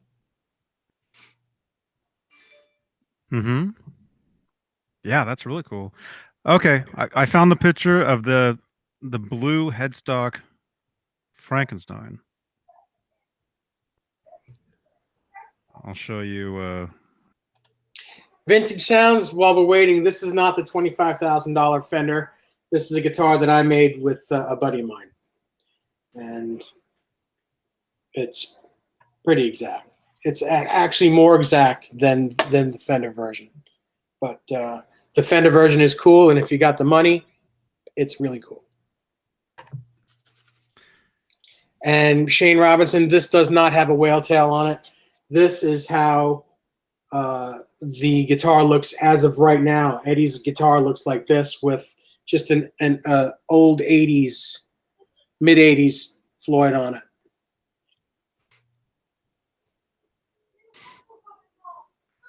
Okay. You gonna All right. show the damn picture? What are you doing over there? Well, I'm looking for a picture of the back Yeah. of it. I have a picture of the front of it. I want to show you guys a picture of the back of it. Hey, Craig. Greg. Craig says, "Hey now." Hey now. What's that? Dave, do you have a picture of the back of the blue headstock, Frankie? I can look for it. I know I have it. I just figured it would take me a while to find it. Because that's what we should really be showing them the picture of the back of it, because that has the reflectors on the back Yeah, I know all about it. that are like He knows pretty all interesting. about it, Johnny. All right, so here's the guitar that Dave was talking about. Right there. And it's autographed. Blue headstock. Let me find out. Damn. You know what's stupid about saying? You say things like that around the house when you're by yourself. I'll be looking for something, and I'll know Jeannie put it something. I'll be like, "Let me find out," and I'm home alone. Let me find out. She put it in the bedroom. You talk to yourself too? Oh, yeah, all the time, man. When I'm driving in the car, every other word is the F-bomb, and every other word is me talking to myself. Mm-hmm. Well, if I'm by myself, I guess. Yep. And You then sing every in other the car? word is me singing along to Katy Perry.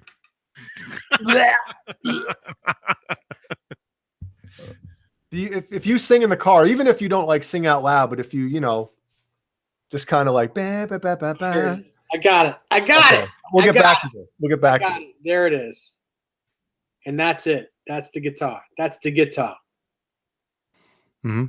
right there. Look at those reflectors. And those Yeah, reflectors I know. are huge. Like street sign. You know what they're saying? Hello. That's what- Looks like a kid's guitar. Look at my son's guitar. hang on. Here's another picture of it. Mhm. And here, no, that's not it. That's not it. That's something else that's blue. Got it. Eddie Murphy. Here's the headstock, or the back of the headstock. Where's the guitar that matches that? No, that's the head. They made it that way. There's no guitar that matches They it. didn't make it. Okay, they didn't make They a made guitar. the headstock blue. Paul Unkert told us the story that he was, building this guitar for Eddie, and they were all out to lunch, and Paul said, "Oh, what the hell? I'm going to paint it blue. Paint the headstock blue. What's he going to do? Maybe he'll like it." And apparently Eddie came back and saw it and was pissed, like really angry, because he hated it. He hated it. It angered him, and he didn't take the guitar with him. So Wow. Mm-hmm. And that guitar was later used in a guitar string advertisement. yeah, Was it heavy metal strings? yes, Something like that? Yeah. If you guys ever saw that just ad, the body. You only saw the body. You didn't If see you- the headstock. yeah, if you ever saw that ad in I remember seeing it in Circus magazines, from what, 83 maybe? See if are you looking that up? No, No, I'm responding to Dry Heat. He said, "I talk to myself because my wife and kids don't listen to me anyway." And I said, "At least you listen to yourself." Yeah, Tim Pierce says, David, there's also Kramer Frankie guitar at the Music Zoo. Yes, Tommy at the Music Zoo owns that guitar. That's the guitar that Eddie gave Vitas Gerulaitis at Madison Square Garden in '82, and I have a replica of that guitar as well. Ooh. And I'll show you a picture of it.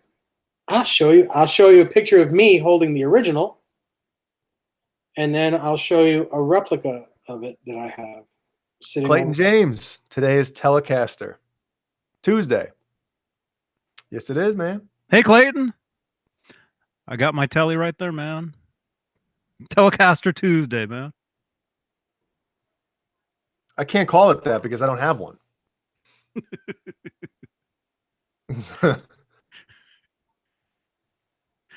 What do you have in there that rhymes with Telecaster?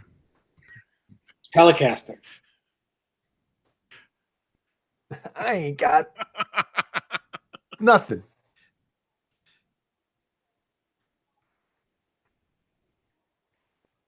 I got a lot of pictures here. Sorry, bear with me. I've noticed this is when the lulls in the show happen. Womp womp. Okay, I got Trooper Beer Tuesday. How about that? Yeah. Oh, you got some of that? I'm not opening it. Oh. Oh. Here's a picture of me. Oh, yes. Maiden. Mm-hmm. Maiden. The Iron Maiden. Iron Maiden. Here's a picture of me holding the original one from the Music Zoo. We can't tell that's you. Yeah, how about that? Are you sure that's you? How's it going, eh? Does it look like you? Yeah. Yeah, this.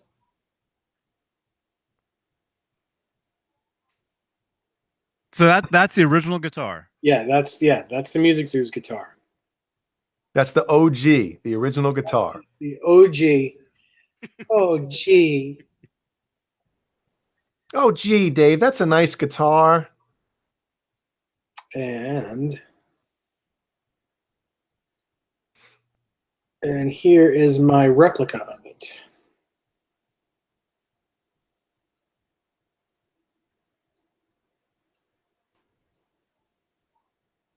Mm-hmm. Pretty exact. That's good. It's got a good case of the Zackleys. R2R3 asks Nesdal, does a detuner work / fit with the 84 Floyd? Yes. Says he assumes it does, but figured he wanted to ask you. So. Yes, it do. Yes, it do. Man, I can't find. I can't. We did find it already. Picture. Huh? No, I'm looking for the heavy metal string ad with that Frankenstein. Oh, well, let's see. Do you happen to have that one? I mean, I'm Googling. Oh, I was going to do the same. Chip Clip Tuesday? No, it doesn't work. Wait a minute. Was that the right one? Johnny Bean's Sunglasses Tuesday? Does that work? No, that doesn't work. I was on these things, man.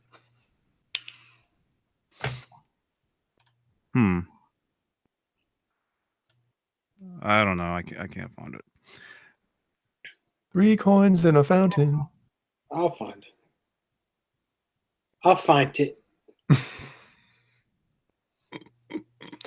Oh, man. Oh, well. That's not it. Hey, G. That's not it. Timothy Pierce is in here. Hey, man. Scott Nickerson. You guys see my new edition up there? Where is it? Is it right there? It's right there. The attenuator? Yes, attenuator. I haven't tried it yet, but JJ's House of Jams, I'm going to be trying it probably in the next 2 days. You should hook it up to the Alien and see how fast you can get that light blinking. I should. You know?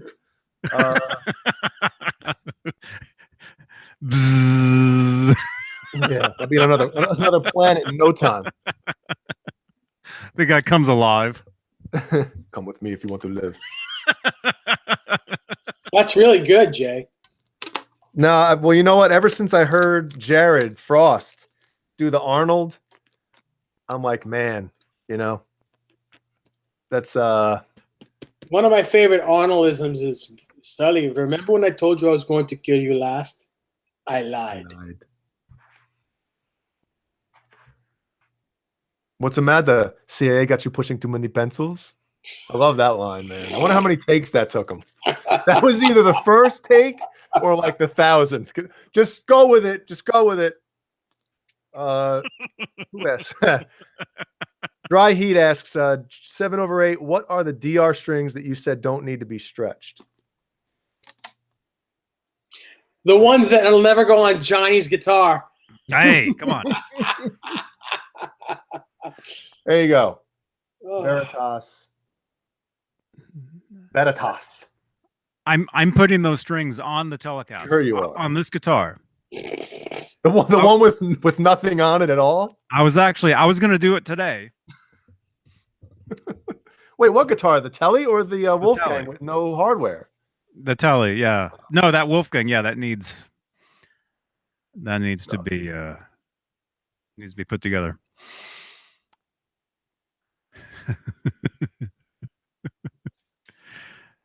Steve Anderson with the weather report. Huh? Sunny but cloudy on the southern tip of Vancouver Island today. It was nice here, you guys. Oh, it still is. Yeah, weather-wise was amazing here. Oh, and I want to talk about this, but I'm assuming you guys haven't. Did either of you guys see the new Star Wars yet? No. The Han Solo movie? No. Not even remotely interested in it. Dude. Listen. Dude. Dude,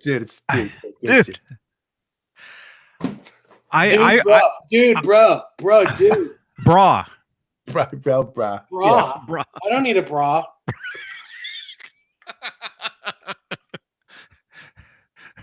Did you guys see the last Family Guy? No. Bra's not here. It was funny. Anyway, I went and saw I saw the new Star Wars the Solo movie on, was it Saturday night, and I went in not really thinking anything, like, okay, I'll see it. It's Star Wars, whatever. The movie was much better than the trailers looked. The movie was actually really good. And I know the internet is saying the movie sucks, but I was actually really surprised. So if you guys hated Last Jedi, I think you might like this one. Right, Desiree? She's not here. She's in the other room. Oh, I saw someone on Facebook saying how she loved Wookiees. Is that an inside joke about the fur on my skin? the bear pelt. Wow.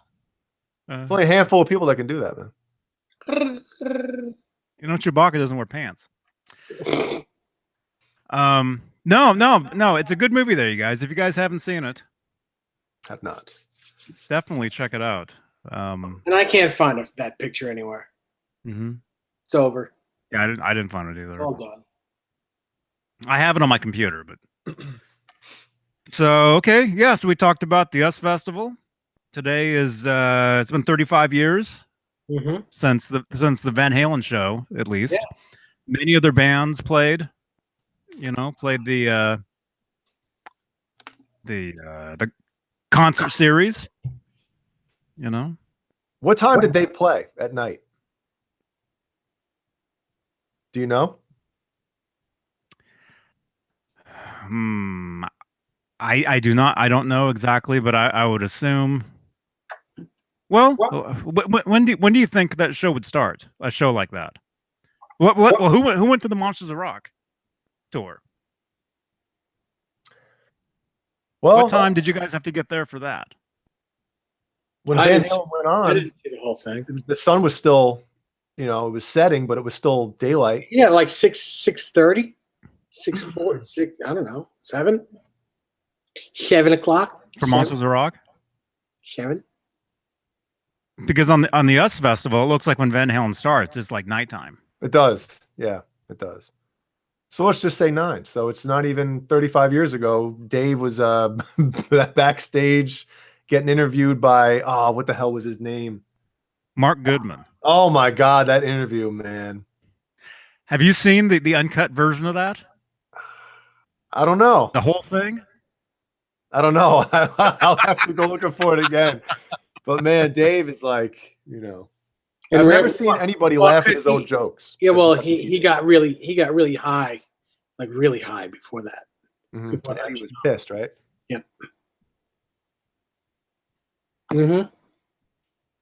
Hey, Showman, there you are. I saw you were leaving comments on a different video. He was watching a different video before this one. What kind of comment? R2R3 really quickly says, Steve Anderson, I'm unboxing on Ben Coombs' channel Sunday. If Ben is cool with that. I'm not going to say what you're unboxing because sometimes that's a part of the excitement, man. If you tell everybody what you're going to be unboxing, it's like, oh, I know what he's unboxing, so what's the point of watching? Yeah. Well, if he's like unboxing a Go-Go Girl, well, then it doesn't matter that he said it because, I mean, there's something to look at there. That's even if she's still alive because, if she's in a box. Oh, gosh, no. Probably not. Oh, God. Where's the target? Wait, could I just do this one? Well, that adds to it. No. Oh. Oh my God, that was funny. Oh my Jesus. I gotta get the sound machine too. I wonder if they're making the part 2 with other fun things on it. Michael Beatty is like he thinks he's the ball here, the party, the whole party here. Did you read any of you guys reading any of his things that he sang? Yeah. Well, did you? No. I didn't. What does that even mean? Well, that's what I'm saying. Everything he said has that connotation of like, huh?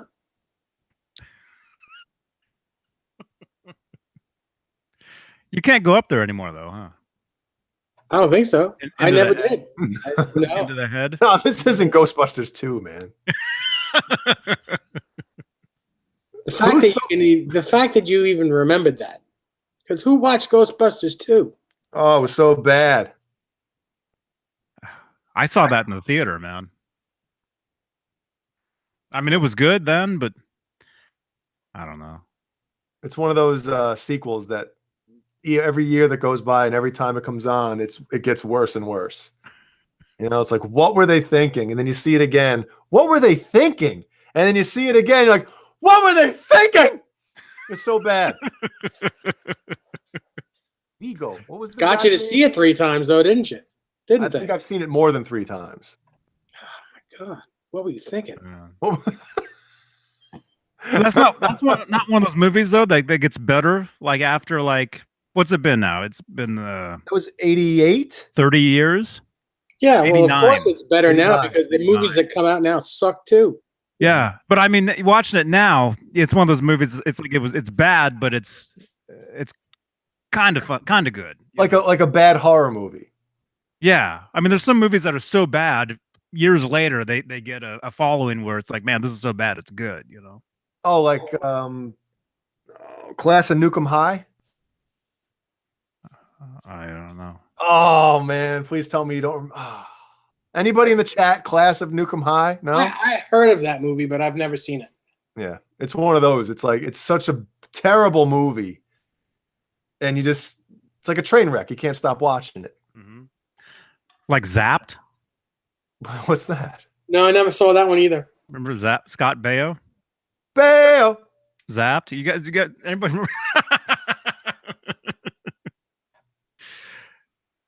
Yeah.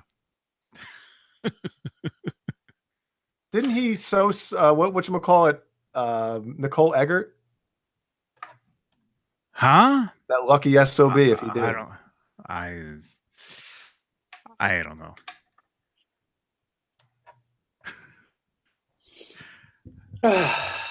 Huh? Spanky loves Zapped. You love that movie.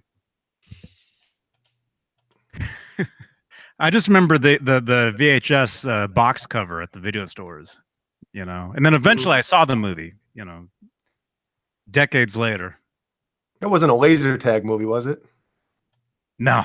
Remember that? No, but no, it was about a guy in high school that gets powers and he's able to like control things, and just look up the box of the movie and you'll see exactly what that movie's about.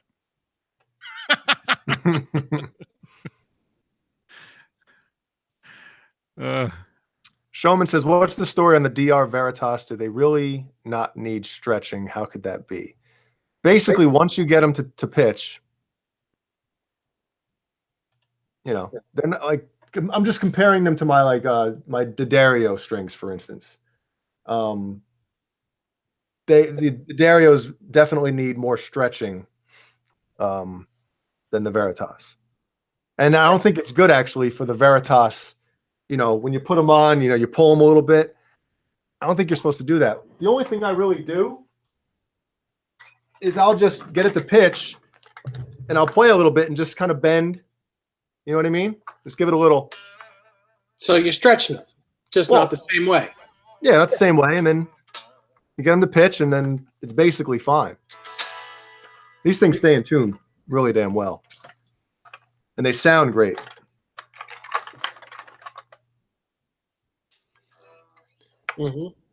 Man, this is so bad.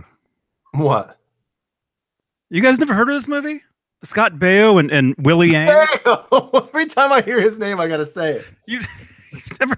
And every time I hear his name, I hope you don't say it. You guys don't remember Zapped? Oh, yes. That's so bad. I gotta watch that. Please tell me that's on Netflix. I gotta watch that. Remember when you could make perverted movies and it was okay, you know? Now it's like, that's disgusting. Notice you say that in a female voice. Of course. That's disgusting. Is that better? Yeah, that's better. Oh man. So what are we wow, it's 7:12. Yeah, it's 7:12. We have 63 people watching. 64 people. Wow. Thank you everybody for looking at this. For rocking.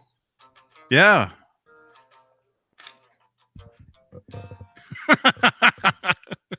That's what the movie was. Yeah. Perverted and have superpowers. Yeah, you know, he doesn't use those powers for good. No. You know? No. Why would you?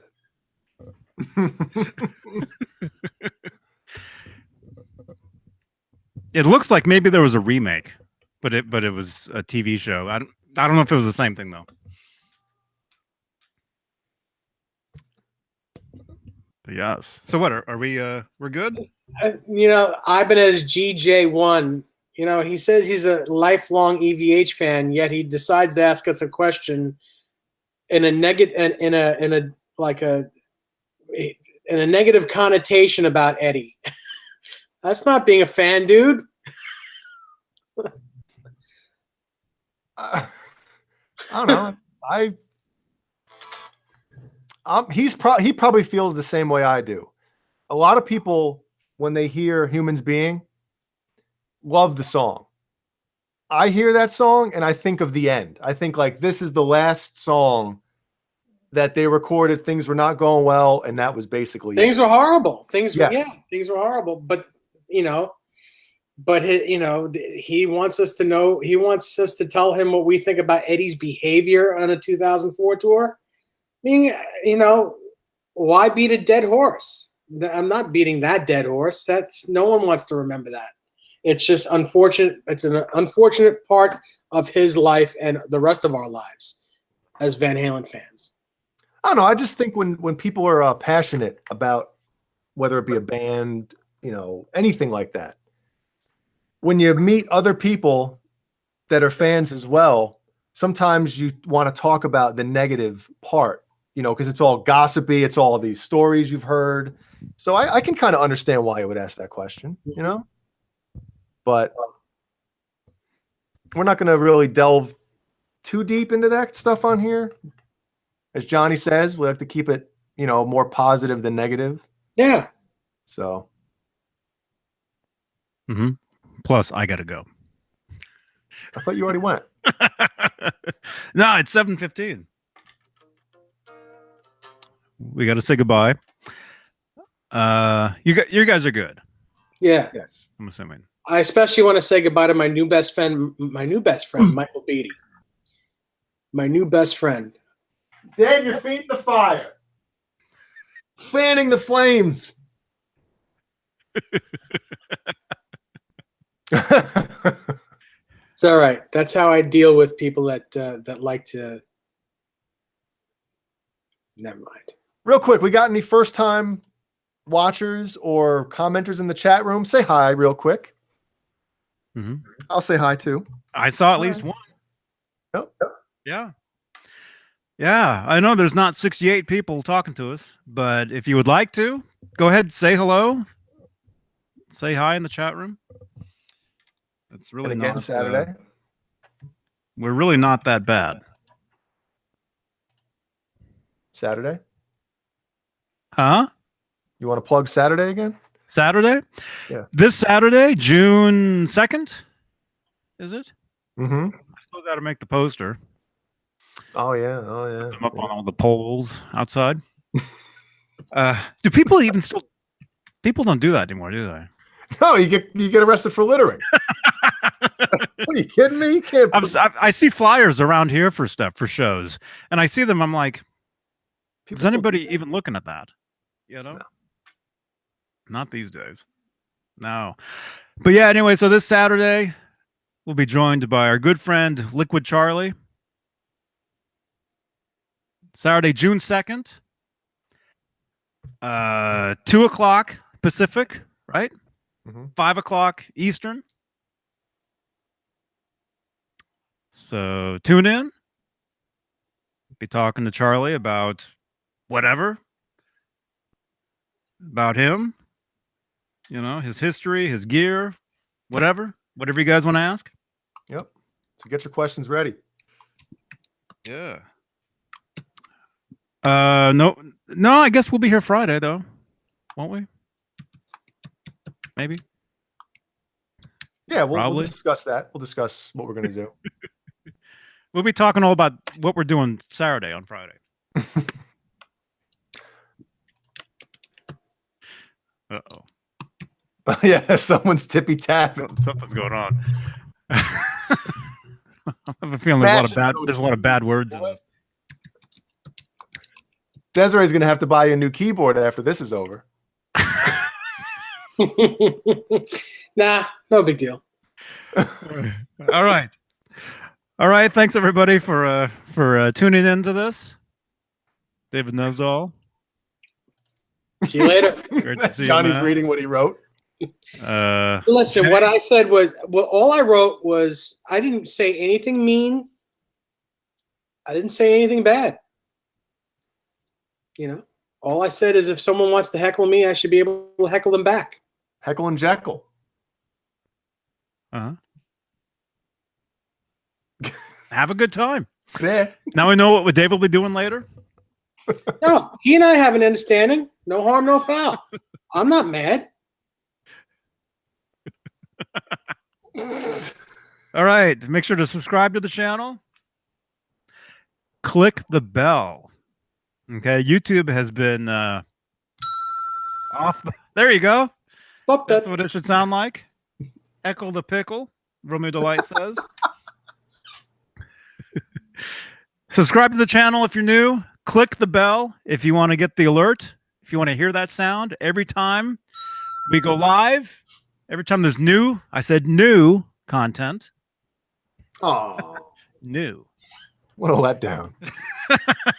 So, nothing like that, huh? Well, maybe on the Late Show Friday.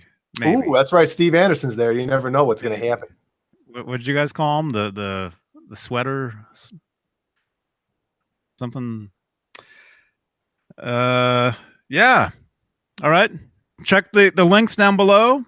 Got T-shirts, stickers, coffee mugs, links to other channels like Ben Combs.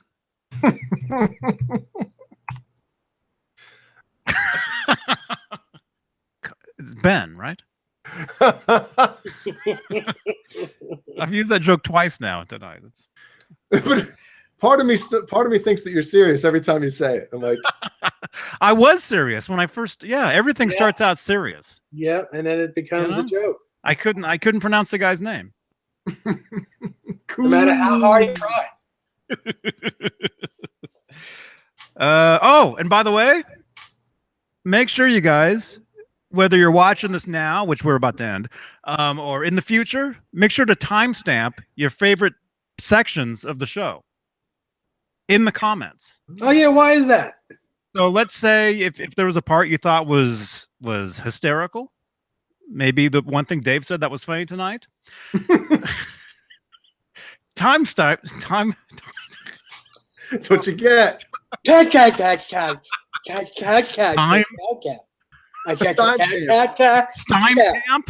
Timestamp. Like, what's the time right now, you guys? I can't see the video. 10:21.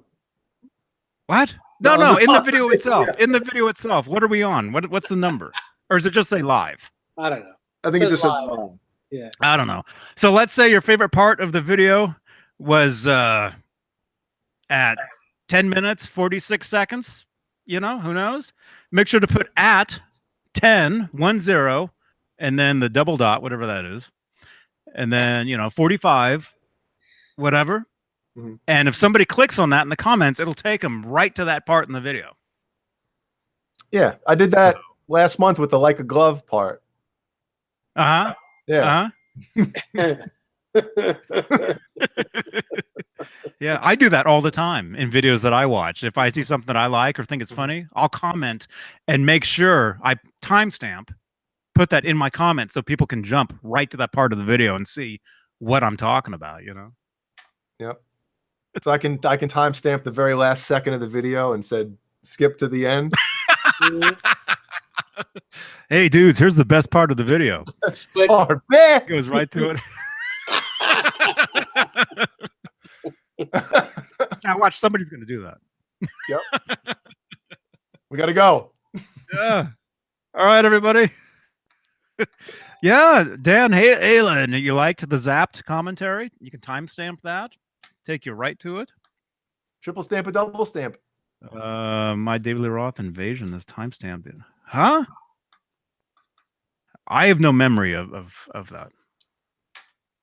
I should probably go look. All right. Dave, good to see you. Same thing. Jay, good to see you, man. Yeah. And we'll see you guys Friday. I'm going up to Walnut Creek tomorrow.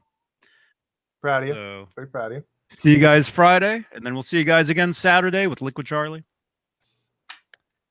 And then next Tuesday for the anniversary of who knows. Whatever I happened. might have an unboxing then. Or for an unboxing. Maybe. There you go. All right. Who's the new guitar player for Def Leppard? Wait, Steve Brown. Timestamp it. Somebody timestamp it so that John can see Timestamp it in the video tonight. Yeah. All right. See you, everybody. Yeah. JohnnyBean.tv. Never gets old. One more time. B.